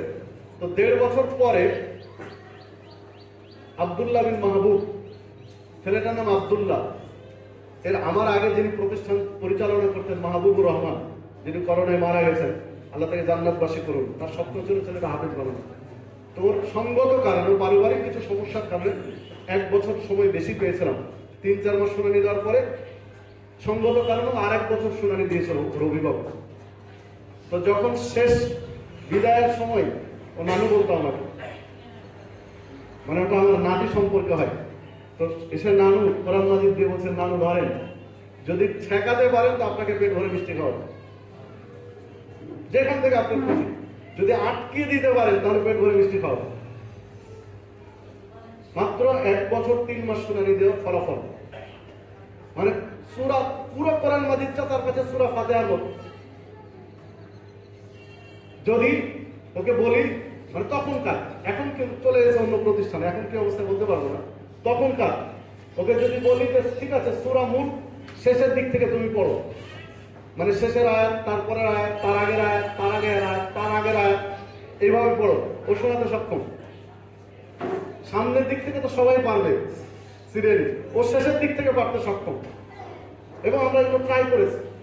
পুরো একটা বড় সূরা যদি বলি যে 10 পৃষ্ঠার একটা সূরা শেষের দিক থেকে একটা একটা করে আয়াত শোনাতে হবে, তাহলে সক্ষম। তো এগুলো একটু সময় দিলে আমরা এটা পারবো। এটা বলার পিছনে উদ্দেশ্য হলো যে আপনাদের সন্তানদেরকে হিফজ করানোর পরে তাদের হিফজটা ধরে রাখার জন্য একটু সময় দিতে হবে। হিফজ করায় নিয়ে গেলে ঠিক আছে, কিন্তু হিফজটা ধরে রাখতে পারলো না, তাহলে আপনার যেটা টার্গেট, সে টার্গেটটা ফিল আপ হলো না। আন্তর্জাতিক কারি বানান আমি এটা বলি, 4 বছর সময় দেন, আমি এটা বলি না। অন্তত একটা বছর একটু হাতে রেখে সময় দেন, তাহলে ও আলহামদুলিল্লাহ একটা পর্যায়ে যাবে যে কোরআন মাজিদ ও ভুলে যাবে। ও যেখানে পড়াশোনা করুক, তেলাওয়াত করবে, ও ভুলে যাবে। কিন্তু হিফজ শেষ নিয়ে চলে যাবে, ও ভুলে যাবে। এই জগতে যে কোনো ওস্তাদ যে কোনো জায়গায় জিজ্ঞাসা করেন এই কথাই বলতো যে ভুলে যাবে। তাহলে শুনানির জন্য আমাদের একটু সময় দিই। আর যে ছেলেগুলো একটু ভালো পর্যায়ে প্রতিযোগিতা করার মতো, তাদেরকে একটা বছর যদি আমাদের হাতে দেন, তাহলে আমরা ছেলেদেরকে গড়ে দিতে পারবো। ওর একটা বছর লস আপনার দৃষ্টিতে এটা বড় বিষয় না, কিন্তু কোরআন মাজিদটা ওর আয়ত্ত হয়ে গেল। ওকে তো 1 বছর পরে আমরা রাখতে পারবো না, আপনি আপনার জায়গায় নিয়ে যাবেন যেখানে প্রয়োজন মনে করবেন। কিন্তু ও তেলাওয়াত করবে আপনার গ্রামে, সবার কলিজাটা ঠান্ডা হয়ে যাবে। ও যে মসজিদে সালাত আদায় করবে, মুসল্লিদের কলিজা ঠান্ডা হয়ে যাবে। যারা হজ উমরা করেছেন, 2 হারাম, কাবায় অথবা মসজিদে নববীতে ইমাম যখন তেলাওয়াত করেন, কার না হৃদয় ছুঁয়ে যায় বলে তো দেখি। কত মানুষ কাঁদে তেলাওয়াত যখন সুদাইসি তেলাওয়াত করেন, হুযায়ফি তেলাওয়াত করেন, অধিকাংশ মুসল্লিরা কাঁদেন। এই কান্নার পিছনে কারণ কি? তাদের তেলাওয়াতের মাধুর্য আছে। এখানে আরেকটা বিষয় আছে, যেখানে যে আবেগটা দেওয়া দরকার তেলাওয়াতে ওনারা দিতে পারে, কিন্তু আমাদের বাচ্চারা পারে না, এরা ছোট। ওনারা সুদাইসি তো উম্মুল কোরা ইউনিভার্সিটির প্রফেসর, কাবা ঘরের মসজিদে নববীর এই ইমাম পরিষদের উনি চেয়ারম্যান। তোমরা ওই পর্যায়ে গিয়ে তেলাওয়াত করে মানুষের হৃদয়ে পৌঁছা। এরা তো ছোট ছোট মানুষ, এরাই পর্যায়ে যাবে যখন, তখন এই পর্যায়ে যাবে। সেকেন্ড অপশন হচ্ছে যে যখন এরা তেলাওয়াতটা বুঝতে পারবে, নিজে কি তেলাওয়াত করছে এইটা যখন বুঝতে পারবে। আলহামদুলিল্লাহি রাব্বিল আলামিন, সকল প্রশংসা আল্লাহ রাব্বুল আলামিনের জন্য। এই অনুবাদটা যখন নিজে বুঝতে পারবে, তখন এমনি আন্তরিকতা চলে আসবে। তেলাওয়াত যা করছে এই অনুবাদ যখন নিজে বুঝতে পারবে যে আমি কি বলছি আল্লাহকে, তখন এমনিতেই চলে আসবে। ইয়াউমা ইয়াফিরুল মারউ মিন আখিহি, এই আয়াত যখন তেলাওয়াত করবে যে বিচারের মাঠে ভাই ভাইকে দেখে পালাবে, সহযোগিতা করবে না। ছেলে মাকে দেখে পালাবে, মা ছেলেকে দেখে পালাবে, বাবাকে দেখে ছেলে পালাবে, ছেলে দেখে বাবাকে পালাবে, স্বামী স্ত্রীকে দেখে পালাবে, স্ত্রী স্বামীকে দেখে পালাবে, স্বামী স্ত্রীকে দেখে পালাবে। কেউ কাউকে একটা নেকি দিয়ে সহযোগিতা করবে না। এই আয়াত যখন তেলাওয়াত করবে, তখন ওর এমনিতে হৃদয় গড়ে যাবে। ওই আবেগ আসলে মানুষ চোখে পানি ধরে রাখতে পারবে না। তো এইটা তো বুঝতে দিতে হবে। এই ব্যবস্থা আমাদের আগে ছিল না। এখন আমরা যে নতুন প্রজেক্ট নিয়ে আগাচ্ছি, জানুয়ারি 2025-এর 1 তারিখ থেকে আমরা এই প্রজেক্টটা নিয়ে কাজ করছি আমাদের ইবতেদায়ী বিভাগ, কেতাব বিভাগে। তো এটা আমরা আগামী জানুয়ারি থেকে কেতাব বিভাগ চালু করতে যাচ্ছি ইনশাআল্লাহ। এই প্রসেসিং আমরা সবকিছু করছি। তো এইখানে 6ষ্ঠ শ্রেণীর সমমানের পড়াশোনা হবে। হিফজের বাচ্চা হিফজ শেষ করতে সাধারণত একটা বয়স চলে যায়, এটা তো সরকার কাউন্ট করে না। তো এই যে বয়স চলে গেছে, একটা বাচ্চার কথা আমানুল্লাহ বয়স থেকে 3-4 বছর হারিয়ে গেছে সার্টিফিকেট থেকে হিফজ করতে এসে। তো এর বয়সটাকে কমিয়ে দেওয়ার জন্য আমাদের এই প্রজেক্ট, আমাদের হিফজের বাচ্চাদেরকে নিয়েই আমাদের এই স্বপ্ন। কারণ আমার বাচ্চা এখানে পড়াশোনা করে, আমি তো আমার বাচ্চাও নিয়ে ভাববো না। আমার 2টা ছেলে, বড় ছেলেটা হিফজ শেষ করেছে আলহামদুলিল্লাহ, ছোটটা কেবল নুরানিতে বা নাজারে উত্তীর্ণ হবে। তো আমার 2টা ছেলে এখানে হিফজে পড়ে, তাদের কোথাও আমি মানুষ করবো। ডাক্তার জাকির নায়েক বলেছিলেন যে উনি কেন কিছু স্কুল খুলেছেন না, উনি ওনার ছেলেদেরকে মানুষ করার স্বার্থে খুলেছেন যে আমার বাচ্চা মানুষ হবে 8-10 জনের মানুষ আছে। তো আমার বাচ্চাগুলো তো আমি এখানেই পড়াচ্ছি, অন্য কোথাও নয়। আমার মেয়েটা পড়ার উপযোগী এসেছে, জানুয়ারিতে আমি এখানে মহিলা শাখায় ভর্তি করাবো ইনশাআল্লাহ। কারণ আমার ছেলে মেয়েগুলো মানুষ করবো, আপনাদেরগুলো মানুষ করবো ইনশাআল্লাহ। আমি যেমন অনেক বড় স্বপ্ন দেখি, আপনাদেরকে নিয়েই দেখি, আমি একাকি নই। এখানে যে ওদের 3-4 বছর হারিয়ে গেছে জীবন থেকে হিপস করতে এসে, এইটা এগিয়ে দেওয়ার জন্য আমরা এই ক্লাসের ব্যবস্থা করেছি, যে এদের 2.5 থেকে 3 বছর সেফ হবে। কারণ এই বাচ্চাগুলো বাংলা, ইংরেজি, গণিতে মানে যেই পর্যায়ে আছে তাতে অন্য জায়গায় ক্লাস 3 থেকে 4 ভর্তি হতে পারবে, তার উপরে না। 4 ভর্তি হয় এদের জন্য অনেক কঠিন হবে। 3 হচ্ছে উপযোগী ক্লাস বাংলা, ইংরেজি, গণিতের জন্য। আরবি তো আলহামদুলিল্লাহ পারে। তো আমরা ওদেরকে সরাসরি 6 ভর্তি করছি। 3, 4, 5 3 বছর ড্রপ দিয়ে আমরা 6 নিচ্ছি ভর্তি। 6 ভর্তি নিচ্ছি। আপনারা বলবেন তাহলে পড়ার মান খারাপ হয়ে যাবে। 1 বছর ওদেরকে পড়াবো ইনশাআল্লাহ। এরপরে যে কোনো মাদ্রাসার ক্লাস 7 এর ছাত্রদের সাথে ওদেরকে লাগাবো। যদি হেরে যায় ওরা, তাহলে আমরা নতুন করে আবার ভাববো যে আমাদের পরিকল্পনা ভুল হচ্ছে। যে কোনো মাদ্রাসায় আহলে হাদিসের যে প্রতিষ্ঠানগুলো আছে, যে কোনো প্রতিষ্ঠান ওদেরকে লাগবে 1 বছর পরে ক্লাস 7 এর ছাত্র। কারণ আমরা মাদানী নেসাবের আদলে, মাদানী নেসাব ওনারা যেভাবে চালাচ্ছেন সেইটা নয়, আমরা আমাদের নিজস্ব কারিকুলাম, তবে ওদের পদ্ধতিটা নিব, ওদের কাইফিয়াতটা নেব, কিন্তু আমাদের মতো করে আমরা সাজাবো, পুস্তক আমাদের মতো করে আমরা সাজাবো। তো এখানে ওদের হিফজের বাচ্চারা যেমন 24 ঘন্টা টিচারের তত্ত্বাবধানে রয়েছে, হিফজের বাচ্চারা যেমন 24 ঘন্টা টিচারের তত্ত্বাবধানে রয়েছে, ওই বাচ্চাগুলো 24 ঘন্টা টিচারের তত্ত্বাবধানে থাকে। মানে বাচ্চা পড়লো কিনা, এখন তো যেটা আছে যে ক্লাস 8টায় সকাল 8টায় ক্লাসে বসছে, 12:30টায় ছুটি, কেতাব বিভাগে 8টায় ক্লাসে বসবে, 12:30টায় ছুটি, আবার পরের দিন সকাল 8টায় ক্লাসে আসবে। মাঝখানে 12:30টা থেকে নিয়ে সকাল 8টা পর্যন্ত কি করলো কোনো খবর নেই। বড় জোর প্রতিষ্ঠান, ভালো প্রতিষ্ঠানগুলোতে মাগরিব থেকে এসা টিচার তত্ত্বাবধান করে, এর চেয়ে বেশি নয়। তাহলে পুরো সময়টা টিচারের তত্ত্বাবধান ছাড়াইও পার করে। আর আমরা যে সিস্টেম নিয়ে ভাবছি, আমাদের হিফজখানার আলহামদুলিল্লাহ বলতে পারবেন আপনার কোনো অভিভাবক যে পড়াশোনা এখানে টিচাররা করায় না, এমনি টিচার ঘুরে বেড়াচ্ছে, পড়াশোনার খবর নেই, এটা আশা করি বলতে পারবেন না। বরং আরো অভিযোগ আছে আপনাদের পক্ষ থেকে যে আমাদের পড়ার চাপটা বেশি। এই অভিযোগ কিছু বাচ্চার কাছ থেকে আছে যে চাপটা বেশি। তো এগুলো সমস্যাগুলো তুলতে গেলে অনেক সময় হয়ে যাবে, কারণ 12টা বেজে যাচ্ছে, বিরাট অত সমস্যার কথা বলবো না। তো দেখুন যে এইখানে আমরা 24 ঘন্টা টিচারের তত্ত্বাবধান করিয়ে নেব। ক্লাস শেষ আলাদা টিচার আছে, ও বাকি সময় আসর পর্যন্ত চালাবে, কিভাবে উনি নির্ধারণ করবেন। খেলাধুলার সময় আমরা নির্দিষ্ট একটা দেবো, মাগরিব পর থেকে আবার ঘুমানো পর্যন্ত টিচার দেখবেন যে কিভাবে কি করছেন। ঘুমায়া যাবে, হিফজের বাচ্চা যাবে, শুয়ে দিয়ে টিচার চলে যাবে বাড়ি। ঠিক ওই বাচ্চাকেও কিতাব বিভাগের বাচ্চা শুয়ে দিয়ে তারপরে টিচার যাবে। তো এই সিস্টেম আমরা ভাবছি, এই জন্য আমরা কভার করতে পারবো ইনশাআল্লাহ, আশা করি। আর দ্বিতীয়ত বাচ্চাগুলো যেহেতু বড় হয়ে গেছে হিফজ করে, এদের অনেকটা ম্যাচিউর হয়েছে, আর এরা পরিশ্রম করে অভ্যস্ত। হিফজের যে পরিশ্রম করেছে অন্য কিছু একটা তার বাদ দেবে।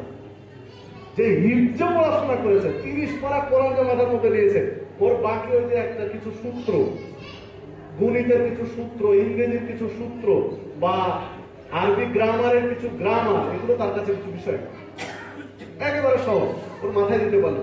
আমরা এই পরিকল্পনাগুলো নিয়ে আগাচ্ছি আগামী দিনের জন্য। আপনাদের কাছে আন্তরিকভাবে দাবি রাখবো যে বাচ্চাগুলো হিফজ শেষ হয়েছে, এগুলো টেনে না নিয়ে অন্য কোথাও না নিয়ে আমাদের কাছে রাখেন। আমাদের মাদানী নেসাবের আদলে যেটা ষষ্ঠ শ্রেণীতে ভর্তি করে, একটা বছর আপনারা দেখেন যে আমরা পাচ্ছি কিনা। যদি 1 বছর পরে দেখেন যে না আপনার লস হয়ে গেছে, তাহলে আপনি আপনার বাচ্চা নিয়ে যান, তখন আপনাকে আর অনুরোধ করবো যে আমরা ব্যর্থ হয়েছি, ব্যর্থতার দায়ভার নিয়ে আমরা ছেড়ে দিই। কিন্তু একটা বছর আমাদেরকে দেখেন, সুযোগ দেন আমাদের, আপনার বাচ্চাটা বলতে পারছি কিনা। আমরা তার হিপসটা ধরে রেখে তার কেতাব বিভাগটা আমরা কন্টিনিউ করার চেষ্টা করবো ইনশাআল্লাহ। এখানে বাংলা, ইংরেজি, গণিত সবকিছুই থাকবে, পাশাপাশি আমরা আরবিটাকে প্রাধান্য দেবো। মানে এই বিষয়ে আমি একাধিক টিচারের সাথে বসেছি, কথা বলেছি। আমরা একেবারে এখানে কমপ্লিট পড়াশোনা শেষ করাবো, যেটা দাওরায়ে হাদিস কওমি MA মাস্টার্স বলা হচ্ছে, কওমি সনদে এই মাস্টার্স পর্যন্ত আমরা নিয়ে যাব। এক বছর যারা এবার 6 উঠবে তাদেরকে দিয়ে 7, মানে এদেরকে দিয়ে, কারণ বাইরের নিয়ে আমরা করতে পারবো না, এদেরকে দিয়ে আমরা বলবো একটা একটা করে ক্লাস বাড়াবো। তো এটা আমরা দাওরা দাওরা হাদিস, আমি বলে নিয়ে পড়া করতে শুনছি, কওমি দাওরা হাদিস পর্যন্ত নিয়ে যাব এইটাকে, এবং এটাকে আমরা আলিয়া লেভেলের, জেনারেল লেভেলের, আপনার এটা ইন্টারমিডিয়েট আলিম লেভেল পর্যন্ত নিয়ে যাব। যে একটা ছাত্র এখান থেকে দাওরা হাদিস পাস করবে, দাওরা হাদিস পাস করবে, আর আমরা আমাদের তত্ত্বাবধানে বোর্ড পরীক্ষা দিয়ে ইন্টার লেভেল, যেটা আলিম লেভেল, আলিম পর্যন্ত পড়বে। আমরা চেষ্টা আছি, প্রক্রিয়া আছি, কথাও বলছি এই বিষয়ে, যে আমরা এই প্রতিষ্ঠানটা মদিনা ইউনিভার্সিটির সাথে কানেক্ট করবো ইনশাআল্লাহ। এই মর্মে কিছু ইতিমধ্যে আপনারা যারা হয়তো নেটের দিকে খেয়াল রেখেছেন, কিছু ব্যক্তিকে আমরা এখানে ভ্রমণে নিয়ে এসেছি, এবং আমরা এটাও অদূর ভবিষ্যতে 25 সালের টার্গেট আছে সৌদির 2-1 মেহমানকে এখানে ট্যুর জাস্ট দেখার জন্য নিয়ে আসবো ইনশাআল্লাহ, এবং আশ্বস্ত করেছেন যে আসবেন ইনশাআল্লাহ। যদি 25-এর টার্গেট আছে ইনশাআল্লাহ, তো ওইটা হবে, ওই অনুমোদনটা আসে ইন্টার লেভেল যাওয়ার পরে। ওটা তো মদিনা ইউনিভার্সিটি, ইন্টার লেভেল গেলে না ইউনিভার্সিটিতে পড়ার সুযোগ, তো ওই পর্যন্ত গেলে তার আগে ওনারা প্রতিষ্ঠান দেখবেন ইত্যাদি সবকিছু। তো ওনাদের এক প্রতিনিধি এসে দেখেছেন, ওনারা দেখে অবশ্য পছন্দ করেছেন যে আলহামদুলিল্লাহ আপনাদের যে বিল্ডিং তা পছন্দ হবে ইনশাআল্লাহ আসলে।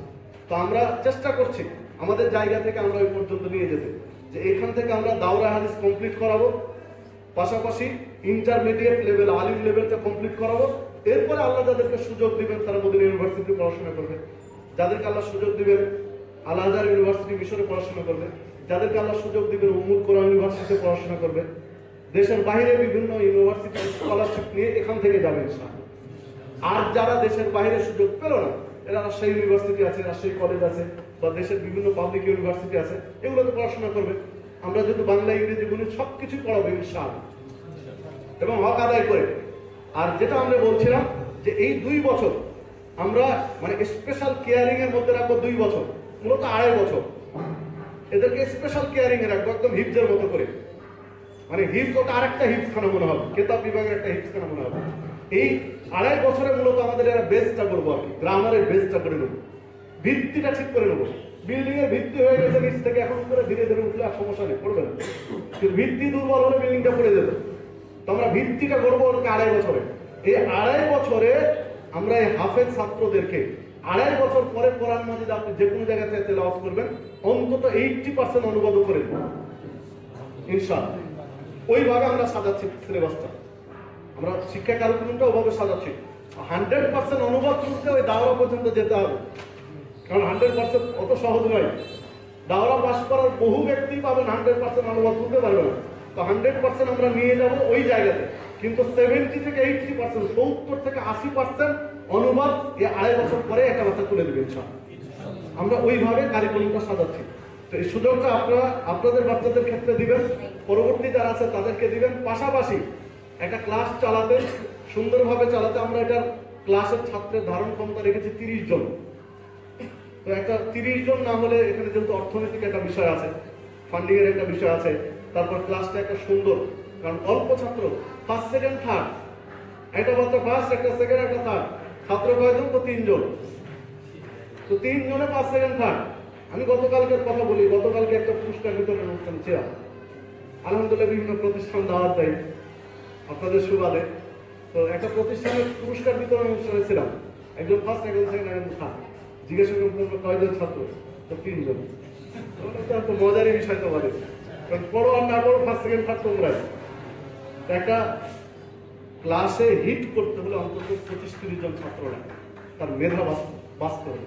অল্প 5-10 জন ছাত্র কি করে বুঝবে? মানে জঙ্গল যদি ছোট হয় তাহলে শিয়াল নিজেকে বাঘ মনে করে, কারণ জঙ্গল ছোট। যখন বড় জঙ্গলে সিংহ বাঘের মধ্যে যাবে, তখন না শিয়াল নিজের অবস্থান বুঝতে পারবে যে আমি কোন জায়গায় আছি। তো 25-30 জন হলে তখন বুঝতে পারবে যে তার পড়ার মানটা কোথায়।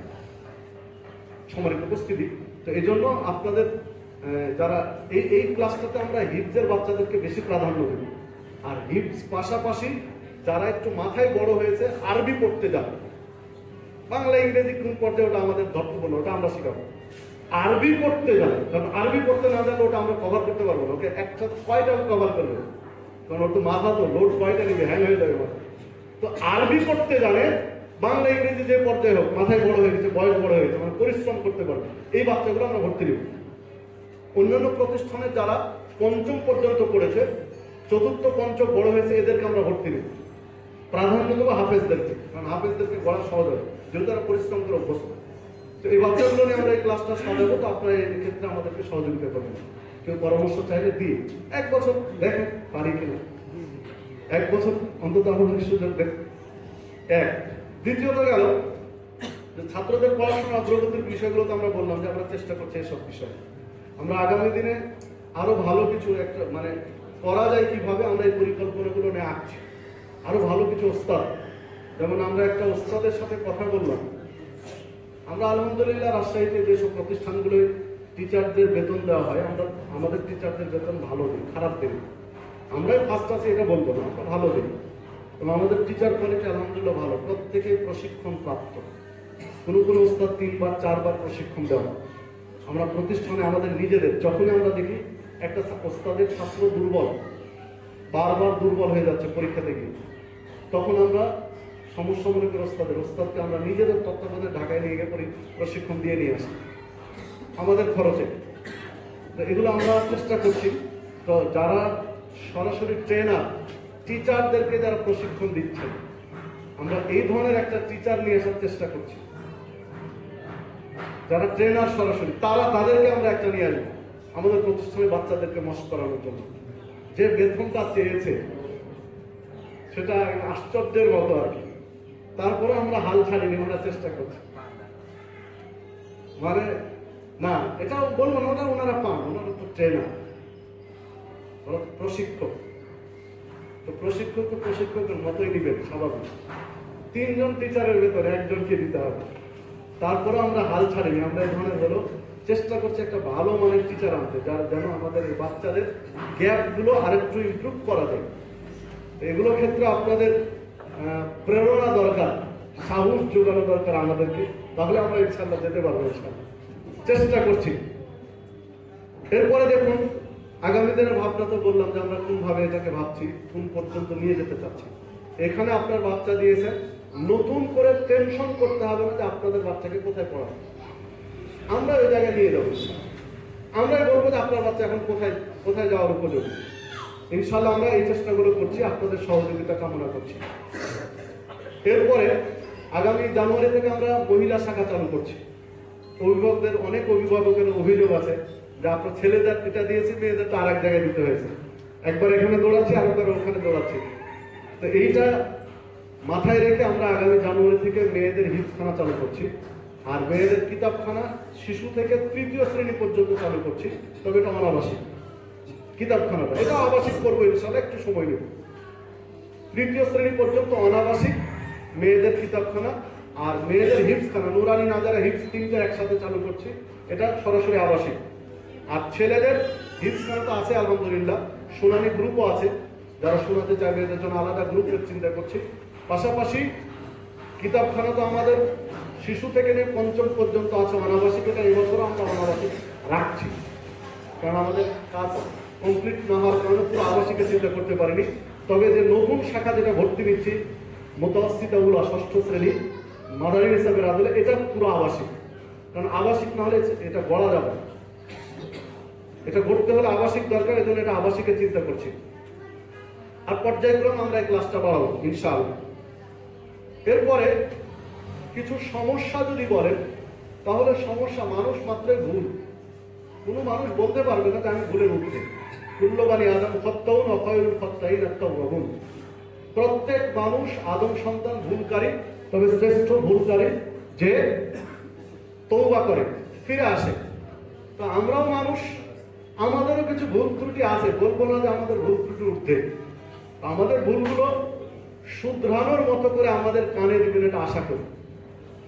একটা হচ্ছে সংশোধনের জন্য সমালোচনা করা, আর একটা হচ্ছে টেনে ধরার জন্য সমালোচনা করা। আপনাদের সমালোচনাটা হোক ইসলাহের জন্য, সংশোধনের জন্য।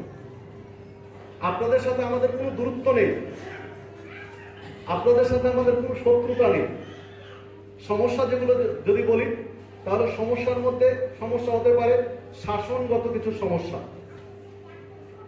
আমরা আমাদের জায়গা থেকে চেষ্টা করছি যে শাসন যেন শোষণের রূপ না নেয়, শাসনটা যেন শোষণের পর্যায়ে না যায়, এটা আমাদের পক্ষ থেকে চেষ্টা করি। দু একটা মিস্টেক হয়ে যায়, এর জন্য আমরা আন্তরিকভাবে দুঃখিত। মিস্টেকটা হয় কোথায়? যে যারা পড়াচ্ছেন তারাও তো মানুষ, তারাও তো মানুষ। দেখেন যে একজন ওস্তাদ ফজরের, যারা হিফজের একটা ওস্তাদ ফজরের 1 ঘন্টা আগে উনি উঠেন, ফজরের 1 ঘন্টা আগে উঠে ছাত্র নিয়ে ক্লাসে বসেছেন। এরপরে ফজরের সালাত আদায় করে আবার ক্লাসে বসেছেন নাস্তা পর্যন্ত, 8টা পর্যন্ত। 8টার পরে বিরতি দিয়ে অন্য একটা ক্লাস হয়ে 8:30 থেকে ঘুম 2.5 ঘন্টা, 11টা 11:30 পর্যন্ত ঘুম দিয়ে বসু টুসু করে আবার ক্লাসে বসেছেন জোহর পর্যন্ত। সালাত আদায় করে আবার ক্লাসে বসেছেন আসর পর্যন্ত। আসরের পর আবার ক্লাসে বসেছেন ওই ওস্তাদ ওই ছাত্রকে নিয়ে, আবার 1 ঘন্টা মতো কিছু কম বেশি ক্লাস দিচ্ছেন। এরপরে আসরের পরে 1 ঘন্টা 1.5 ঘন্টা সোয়া ঘন্টা আবহাওয়া অনুযায়ী বিরতি আছে খেলাধুলা। মাগরিবের পরে আবার ক্লাসে বসেছেন, মাগরিব থেকে এসা পড়াচ্ছেন, এসা পরে আবার ক্লাসে বসেছেন রাত 10টা 10:30। বিভিন্ন সেক্টরে ভাগ আছে রুটিন অনুযায়ী।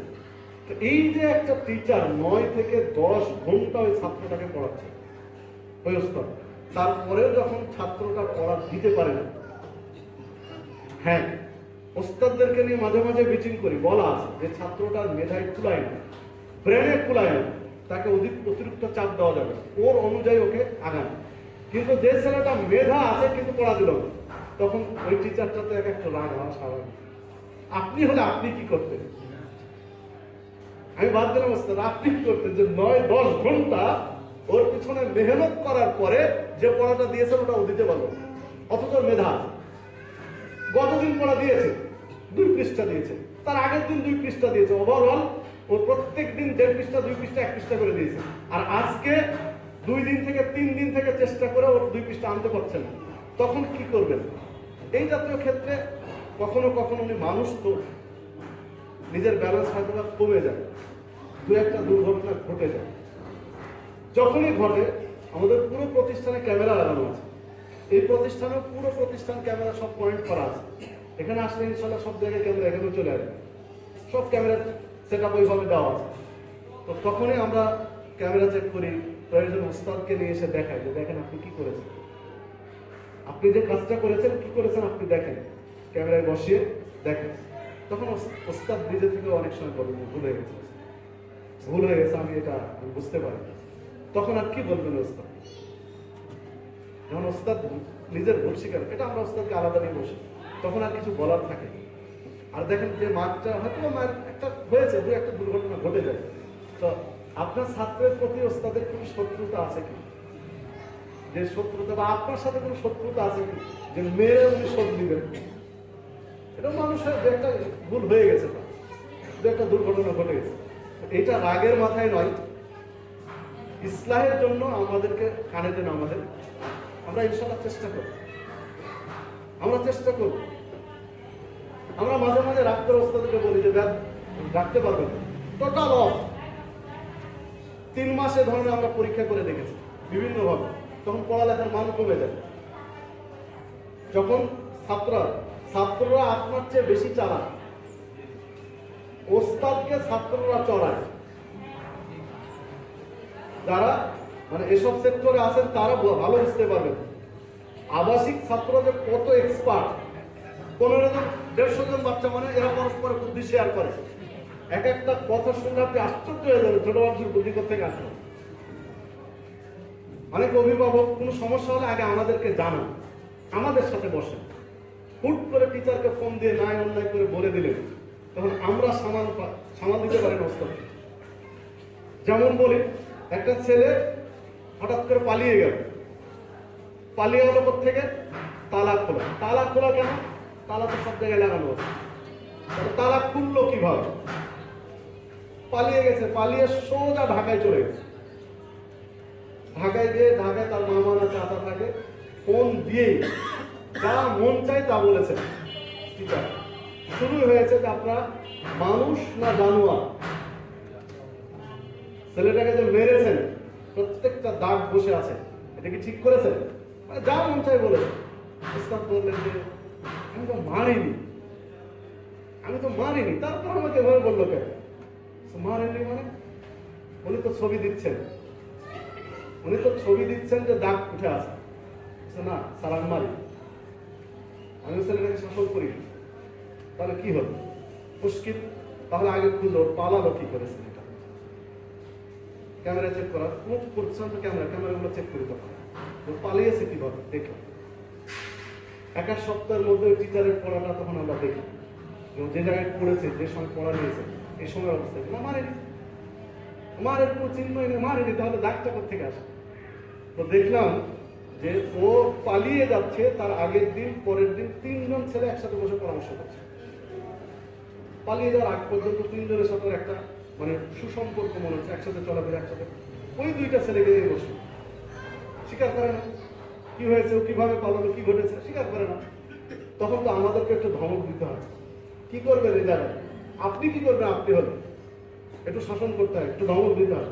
তখন বলছে যে স্যার ও কয়েকদিন থেকে প্ল্যান করছে পালানো কি করে? তুমি তো জানো। মানে একসাথে ওকে দেখাচ্ছে, দেখো ক্যামেরাতে তুমি ঘুরতে চাচ্ছ। মানে ওইরা 2 জন পাহারা দিয়ে ওকে পালানোর সুযোগ করেছে। পাহারা দিয়ে একজন সিঁড়িতে, আরেকজন আরেক জায়গায় দাঁড়িয়ে, মানে পাহারা দিয়ে ওকে পালানোর সুযোগ। তো চাবি পেলে কোত্থেকে? আমরা প্রত্যেকটা একটা চাবি দিয়ে, খড়ি দিয়ে প্রত্যেকটা তালা আমরা চেক করেছি যে কোন তালা নষ্ট কিনা। তালা তো আমরা কিনে নিয়ে লাগিয়েছি, একটা তালা তো নষ্ট হতেই পারে, এটা তো আমাদের নলেজে নেই। আমাদের কাছে চাবি আছে, চাবি দিয়ে খুলি। কিন্তু একটা তালা যে মাঝখানে নষ্ট হয়ে গেছে এটা আমরা জানি, সবার কাছে চাবি আছে। তো প্রত্যেকটা তালা খুলতে একটা তালা খুলে গেছে, চাবি ছাড়াই খুলে গেছে। এইটা খুলে ও পালিয়েছে। এবার আসলে যে পালিয়ে গেল ভালো, কিন্তু মারের দাগটা কোথেকে আসে? ও তো মারের দাগ আছে, মারের দাগ কোথেকে আসে? পিতা তো মারেনি। কথা বলেন না বললে তো তোমাদেরকে পিটাবো, টাঙ্গে পিটাবো, জাস্ট ভয় দেখাচ্ছে। ফ্যানের সাথে বেঁধে গেলে তোমাদের পিটা। তখন বলতেছে স্যার ও বলছে যে মামা তো বিশ্বাস করবে না, বিশ্বাস তো করাতে পারবো না। তাহলে ছাদের উপরে গিয়ে, ছাদে আমাদের খড়ি আছে, রান্নার খড়ি, তো চিকন একটা ছিটকি দেবো, একা মেরে বসিয়ে তারপরে এই প্রসেসিং করে পালিয়ে এই করবে। আপনাকে একটা ঘটনা বললাম, এ ধরনের যদি বলে 2, 4, 10, 20টা ঘটনা শোনাতে পারবো। একটা ছেলে ও 10 পাতা না 20 পাতা না পা খেলো, 10 পাতা টিচারের পিস, 10 পিস ও একটা ছোট্ট চিটকুট লিখেছে ঘুমানোর সময় যে আমি 10 পিস নাপা খেয়েছি, যদি বাঁচাতে চান তো দ্রুত আমার অভিভাবককে জানান। যে টয়লেটের ভিতরে কি বলবে বাবা? এখন 10 পিস নাপা কোথায় পেল? এখনো তো কোথায় পেল 10 পিস নাপা? ওর অভিভাবক দেয়নি, ইত্যাদি কোনোভাবেই পাওয়া যাচ্ছে না। তো যাক, শেষ পর্যন্ত তাকে একটু মারাও হয়েছিল তথ্যটা উদ্ঘাটন করার জন্য। তো সত্যতা পাওয়া যায়, সরাসরি মেডিকেল চেক আপ করেও ধরা পড়েনি কেউ নাপা খেয়েছে, নাপা খায়নি। অস্বীকার করছে কোথায় খেয়েছো, ক্যামেরাতে আসছে না কেন? বলছে বাথরুমে বসে খেয়েছে। এখানে যেটা বিষয় হলো যে যখন বাচ্চাদের পাড়া 15 ক্লাস করে তখন পাঠ করাটা খুব কঠিন হয়, মানে সাগরের মাঝখানে থাকে। ও সামনে দেখে যে আরো সাঁতরাতে হবে, পিছনে দেখে যে পিছনেও যদি ফিরে যায় তাহলে অনেকখানি সামনে সাঁতরাতে হবে, তখন হাউতাস করে। 15 থেকে 25 পর্যন্ত এই সময়টা হলো সবচেয়ে ঝুঁকিপূর্ণ। যাদের বাচ্চা হিজ হয়ে গেছে তারা জানে 15 থেকে 25 হলো সবচেয়ে ঝুঁকিপূর্ণ। এই সময় কখনো শাসন করা লাগে, কখনো পড়া হওয়া লাগে, কখনো আদর করা লাগে, দিয়ে পানি দিতে হবে। এই সময়টা এই চিন্তাগুলো মাথার ভিতরে আসে, পালিয়ে যাবে কঠিন লাগে, কারণ তাকে কন্ট্রোল রাখতে হয়, পিছনেরটা সামনে আবার আগাতে হয়। তো যাই হোক, এই ধরনের যে একটা ঘটনা এমনটি হয়, এই ক্ষেত্রে আপনাদের সুচারু পরামর্শ আমরা কামনা করি। তো পরিশেষে আপনাদের জন্য আরেকটা বিষয় আমরা বলতে চাই যে তুলনামূলকভাবে আমাদের খরচটা একটু বেশি। অন্যান্য 5টা প্রতিষ্ঠানের সাথে তালি করলে আমাদের খরচটা একটু বেশি হয়। যদি বলেন নওদাপাড়া মাদ্রাসা, ডাঙ্গিপাড়া মাদ্রাসা, দারুল মাদ্রাসা, রানীবাজার মাদ্রাসা, আহলে হাদিসগুলোর ক্ষেত্রে আমাদের খরচটা একটু বেশি। তো ভাই দেখেন, আমরা যে সার্ভিসটা দেই এটা কিসের জন্য পারি? একটু বেশি দেই তাই তো পারি। আপনাকে বলছি যে আমরা এই যে বার্ষিক পরীক্ষা হলো, বার্ষিক পরীক্ষাটা কমপ্লিট করতে আমাদের 35 থেকে 40,000 টাকা খরচ হয়েছে। 3 জন পরীক্ষক ঢাকা থেকে নিয়ে এসে ওদের সার্বিক সম্মান দিয়ে সবকিছু কমপ্লিট করতে 35-40,000 টাকা খরচ হয়েছে। আপনি একটা প্রতিষ্ঠান খোঁজ দিয়ে আসেন তো যে হিফজের বাচ্চাদের জন্য পরীক্ষা পারপাসে 35-40,000 টাকা ব্যয় করেছে। আপনি একটা যেগুলো প্রতিষ্ঠানের নাম বলবেন, আপনি একটা নিয়ে আসেন, তাহলে আমরা নতুন করে আবার ভাবতে পারবো। আপনি বলবেন এত খরচ করা কিসের দরকার? দরকার নেই, ওদের 3-4 হাজার টাকা হচ্ছে, আপনারা নেবেন আপনাদের টিচারদের। আমরা একটা পরীক্ষা আমাদের টিচারদের নিয়ে নিই, কারণ যে টিচার পড়েছেন উনি কোন ছাত্র ভালো বলবে? আমি আমার পণ্যকে আমি খারাপ বলবো যে আমার ছাত্র খারাপ? এই জন্য আমরা সব পরীক্ষা নিয়ে বাইরের টিচার দিই। তো বাইরের টিচার নিয়ে আসার কারণেই তো মানটা এই পর্যায়ে এসেছে, খরচ করার কারণেই তো মানটা আসে। খাবার দাবার বিষয়ে যদি বলেন, আপনি আমাদের কাছে শোনার দরকার নেই, আপনি আপনার বাচ্চাদেরকে একটা একটা করে শোনেন। আশা করি আমাদের খাবার অসন্তুষ্টজনক নয়। খাবারের তো শেষ নেই, খাবারের বিষয়ে মানুষের চাহিদা পূরণ করা যায়। যত বড় অনুষ্ঠান হোক, অনুষ্ঠান শেষে 20 লাখ টাকা খরচ করে বিয়ের অনুষ্ঠান করেছে, দেখেন সবার মন জয় করতে পারা যায়। তো খাবার দিয়ে আসলে মানুষের মন জয় হয়। তবে সন্তুষ্ট পর্যায়ের খাবার কিনা আপনি বাচ্চাদের সাথে কথা বলেন যে তৃপ্তি সহকারে খেতে পারে কিনা। আপনার বাচ্চাকে নুরানিতে ভর্তি করেছেন 6 বছর বয়সে, 7 বছর বয়সে, আপনি একটা সন্ধ্যা আপনি বের করেন যে সন্ধ্যাটা বাচ্চা খাবার খায়নি, অথচ আমরা কোনো খোঁজ নেই। আশা করি আপনি দেখাতে পারবেন ইনশাআল্লাহ। 2 সন্ধ্যাও খায়নি, অথচ আমরা কেউ জানি না এটা। আশা করি আপনি দেখাতে পারবেন। দু একটা ভুল হতে পারে, আমাদের বলবো না, স্বাভাবিক, আমরা তো মানুষ, কিন্তু আমাদের প্রত্যেকটা বাচ্চা খাচ্ছে কিনা এটা আমরা নিশ্চিত করি, নিশ্চিত করবো কেন খাচ্ছে। এমনও সময় হয়েছে যে বাচ্চাদেরকে পুরস্কার দিয়ে দিয়ে খাওয়াতে হবে। পুরস্কার তো খাবে না, বাড়িতে তুলে খাইয়েছে মা ইত্যাদি। এখন মা বাবার যত্ন তার আমরা পারবো, আমাদের তো একটা বাচ্চা। তখন ছোট ছোট পুরস্কার রাখা আছে টিচারদের টেবিল, চকলেট, ছোট্ট একটা বিস্কুট, একটা ললিপপ বা এই জাতীয়, যে ঠিক আছে তুমি ভাতটা খেতে পারো, তুমি এই পুরস্কারটা দেওয়া। ছোটদের ক্ষেত্রে এইভাবে আমরা কেয়ার করার চেষ্টা করি। আশ্চর্য হবেন যে কথাগুলো, আপনার মানুষ তো শুধু শাসনটা দেখে, একটা শাসন পেয়েছে একদম গোটা এলাকা ছড়িয়ে দিয়ে হুলস্থুল করে দেবো, কিন্তু কেয়ারিং গুলো কেউ প্রচার করে না। আশ্চর্য হবেন, একটা ওস্তাদ ছাত্রটা অসুস্থ, তেল মাখিয়ে পর্যন্ত দেয় ওস্তাদ। ছোটদের ক্ষেত্রে বলছি, তেল মাখিয়ে দিচ্ছে ওস্তাদ। যদি ভিডিও ফুটেজ গুলো চান আমরা দিতে পারবো। একটা ওস্তাদ দাঁড়িয়ে থেকে বাচ্চাদেরকে গোসল করিয়ে নিচ্ছে, ওস্তাদ সরাসরি সাবান মাখিয়ে দিচ্ছে। এগুলো সব ভিডিও ফুটেজ আমাদের কাছে আছে, এগুলো আমরা শিখানো ভিডিও ফুটেজ নয়, 1 দিন 2 দিনের নয়। তো আমরা এই কেয়ারিং গুলো করার চেষ্টা করি। একটা বাচ্চাকে দেখেন, আপনাদের যারা বাচ্চা খেলছেন নুরানিতে দিয়ে গেছেন, সকল অভিভাবককে কম বেশি বলা আছে যে আপনারা দেখে যান, সামলে না দেওয়ার দায়িত্ব আমার। 2 মাস আপনি আসেন, ওকে কি করে মানায় নিতে হয় আমরা দেখে নিই। আমরা কথা বলি, ভর্তি করেন 1.5-2 মাস পরে দিয়ে নেন, দরকার নেই। কিছু সমস্যা হলে আমরাই জানাবো, আপনি পরে দিয়ে না। দেখেন ও মাদ্রাসার প্রতি মহব্বত বসে যাবে। সমস্যা কখন করতে হয়, যখন ঘন ঘন আপনারা দেখা করেন, ঘন ঘন আসেন, তখন ও বাড়ির মায়া ছাড়তে পারেন। বাড়ির মায়া কি ছাড়া এত সহজ? একটা মেয়ে 20 বছর বয়সে বিয়ে হচ্ছে, তাই স্বামীর বাড়ি যাওয়ার সময় কেন্দ্রে একাকার করে দিচ্ছে, আর 6 বছর বাচ্চা রেখে যাচ্ছে, ও কাঁদবে না। তো এই জায়গাগুলোতে আপনাদের সহযোগিতা আমরা কামনা করি সার্বিকভাবে। তো এই খরচটা এই জন্য আমাদের একটু বেশি আসে। ছাত্রদের টাকা দিয়ে আমরা যে অন্য কিছু করি এটা করি। এই যে বিল্ডিং দেখছেন কনস্ট্রাকশন, ছাত্রদের টাকা দিয়ে না, এই বিল্ডিং এর টাকা পয়সা আমরা বাইরে থেকে ম্যানেজ করি। আমাদের সহযোগী স্যারদের আমরা দান সাদাকা করেন, আপনারা অনেকে দান সাদাকা করেন। তো যে যে সেক্টরে দেন ওটা সেক্টর, ছাত্রদের টাকা দিয়ে আমরা ছাত্রই দেখাশোনা বা ছাত্রদের পিছনে আমরা ব্যয় করি।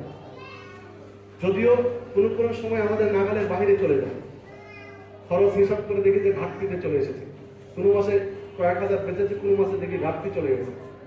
মানে মাঝে মাঝে যে পাগলা ঘোড়ার মতো লাগামহীন জিনিসপত্রের দাম।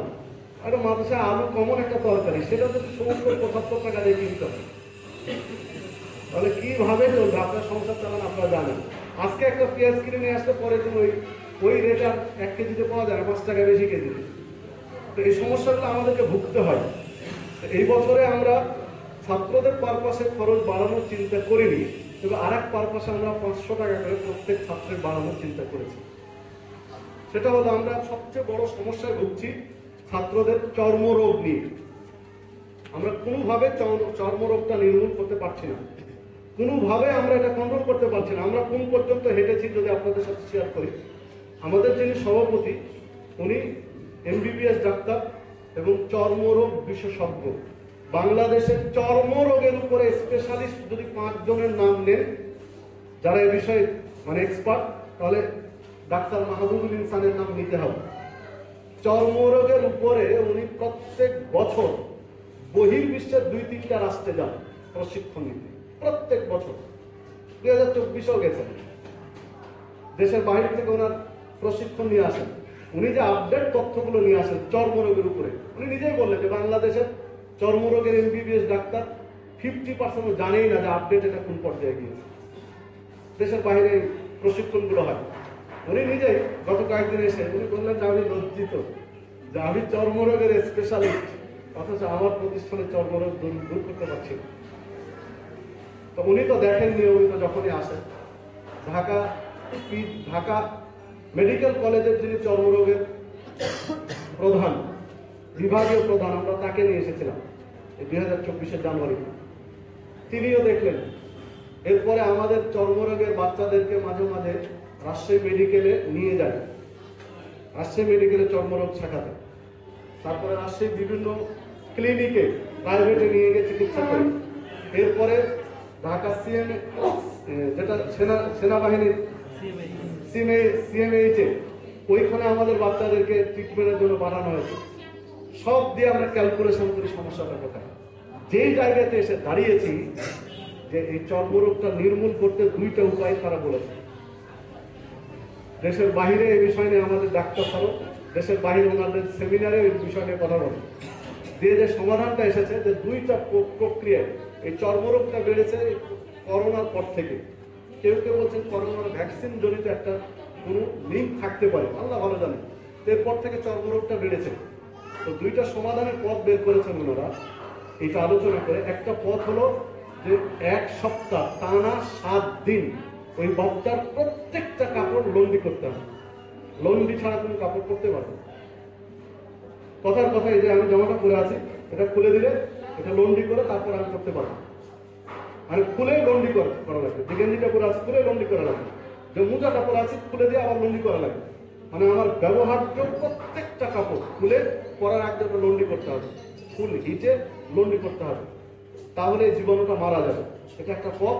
আর একটা পথ হলো এই জীবাণুটা 7 দিন বেঁচে থাকে আর বাঁচে মানুষের সংস্পর্শে। এটা চামড়ার উপরে এই জীবাণুটা বাসা বাঁধে, এই জন্য ত্বক জনিত এই চর্মরোগটা। তো এটা আরেকটা প্রক্রিয়ায় মারা যায় যে কাপড়টা পরে আছে খোলার পরে টানা 8 দিন একে স্পর্শ করা যাবে, কেউ টাচ করতে পারবে না, তাহলে অটোমেটিক ওটা মরে যাবে। কিভাবে? যে পোশাকটা আমি পরে আছি এটা যখন আমি গোসল করলাম বা ইত্যাদি, এটা খুলে দিয়ে তৎক্ষণাৎ একটা পলিথিনের মধ্যে ভরে পলিথিন মুখটা সুন্দরকে গিট দিয়ে দিতে। 8 দিন পরে পলিথিন খুলতে হবে। এই 8 দিনের ভিতরে যদি আবার পোশাকটাকে ছুঁয়ে থাকে তাহলে আবার 8 দিন, মানে 8 দিনের মধ্যে মানুষের সংস্পর্শ পেলে ও জীবাণু মরবে না। এটা ওনাদের গবেষণা। আর পরিষ্কার পরিচ্ছন্নতার বিষয়গুলো তো আছে। তো এই জায়গায় তো এটা তো করা খুব কঠিন, এটা তো করা অনেক কঠিন। পরিষ্কারের বিষয়গুলো মাথায় রেখে, পরিষ্কার না থাকার কারণে চর্মরোগটা আসে।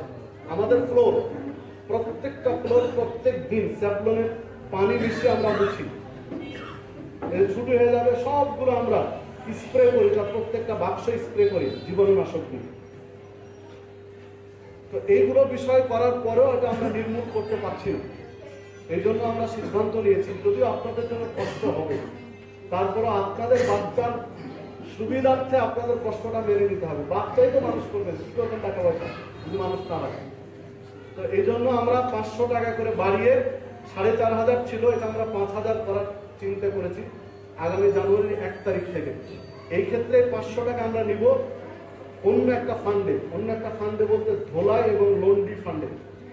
আমরা জানুয়ারির 1 তারিখ থেকে বাচ্চাদের কাপড়, ওর পোশাক, ওর কাপড় চোপড়, ওর বেডশিট, বালিশের কভার যেগুলো ধোলাই করা দরকার, প্রত্যেকটা ধোলাইয়ের ব্যবস্থা আমরা প্রতিষ্ঠানে জিম্মেদারি আমরাই দেব এবং লন্ড্রি আমরাই করব। মানে পরিষ্কারের দায়িত্বটা আমরাই নেব, ওকে দেব। আমরা স্রেফ এই চর্মরোগের জন্য সারাদিন চুলকাবে তো পড়বে কখন, পড়তে বসে চুলকাচ্ছে তো পড়বে কখন, তো এই জন্য আমরা এই চিন্তাটা করেছি। আপনাদের একটু কষ্ট হবে, তারপর একটু মেনে নেবেন, এটা আপনাদের কাছে আশাবাদী। আমরা প্রতিষ্ঠানের মান বাড়ানোর জন্য ও সুস্থ থেকে যেন পড়াশোনা করতে পারে এই জন্য 500 টাকা করে প্রত্যেক ছাত্রের আমরা জানুয়ারি থেকে ধরেছি। এটা আমরা লন্ড্রি এবং ধোলাই ক্ষেত্রে আমরা এটা নেব আর কি। ওর যেগুলো কাপড় যেমন লুঙ্গি টুঙ্গিগুলো আছে, এটা একটা 15 দিন পর বা 20 দিন পর একটা সময় বিধান করবে, এতদিন পর ধোয়া হবে। কাপড় চোপড় বাসায় নিয়ে কাপড় চোপড় ওকে বাসায় নিয়ে যেতে হবে, আমরা ধুয়ে দিই। আমাদের দায়িত্ব আমরা ধুয়ে দিয়ে লন্ড্রি করে তার কাছে আমরা পৌঁছে দেবো। শুধু গোসলের কাপড়টা ও নিজে ইয়ে করবে, কিন্তু ওটাও লুঙ্গি বা পায়জামা এটা কয়দিন পর পর ধুতে হবে, সেটা আমরা নির্ধারণ করে আমাদের দায়িত্বটা করে দেবো। আমরা এই জায়গাতে বেরিয়ে আসতে চাচ্ছি, আপনাদের আন্তরিক সহযোগিতা কামনা করি। জাযাকাল্লাহ খায়ের। আপনাদের অনেক কথা থাকলেও আর সময়ের জন্য নিতে পারলাম না, তো সার্বিকভাবে আমরা সহযোগিতা কামনা করছি, সুপরামর্শ চাচ্ছি। মানুষ হিসাবে আমাদের ভুল ত্রুটি হবে, আছে, নেই বলবো না, ক্ষমা সুন্দর দৃষ্টিতে দেখবেন, এটা আশা রাখি। তো জাযাকাল্লাহ খায়ের, আপনারা সময় দিয়েছেন, আপনাদের ব্যস্ততম সময়ের মধ্যে আপনারা এসেছেন, এই জন্য আন্তরিকভাবে ধন্যবাদ জানাচ্ছি, আপনাদের কৃতজ্ঞতা স্বীকার করছি। প্রতিষ্ঠানের পক্ষ থেকে, ইয়াসির আলী সারাফি কমপ্লেক্সের পক্ষ থেকে আপনাদেরকে সাধুবাদ জানাচ্ছি। আর এখানে আস্তে আস্তে কথা হচ্ছিল আমাদের প্রতিষ্ঠাতা সভাপতি সাহেবের সাথে। জি, যে আপনাদের কিছু পরামর্শ আছে, ভিজিটিং কার্ড, হটলাইন ইত্যাদি, এগুলো আমাদের সব চলমান প্রক্রিয়া আছে। তো এগুলো আমাদের সব চলমান প্রক্রিয়া আছে। নতুন বছরে এই প্রতিষ্ঠান ওই প্রতিষ্ঠান নতুন করে সাজানোর আরো অনেক পরিকল্পনা আমরা হাতে নিয়ে আগাচ্ছি ইনশাআল্লাহ। তো ঠিক আছে, আপনাদেরকে আন্তরিক ধন্যবাদ জানাচ্ছি। এবং আমাদের সভাপতি সাহেব, ওনার সাথে কথা হলো একটু আগে, উনি আপনাদেরকে সালাম দিয়েছেন, দোয়া দিয়েছেন যেন আল্লাহ রাব্বুল আলামিন তার এই খেদমতগুলো কবুল করেন। জাযাকাল্লাহ খায়ের। পরিশেষে সকলকে আন্তরিক ধন্যবাদ জানিয়ে আজকের আলোচনা এখানে শেষ করছি। আসসালামু আলাইকুম ওয়া রাহমাতুল্লাহি ওয়া বারাকাতুহু।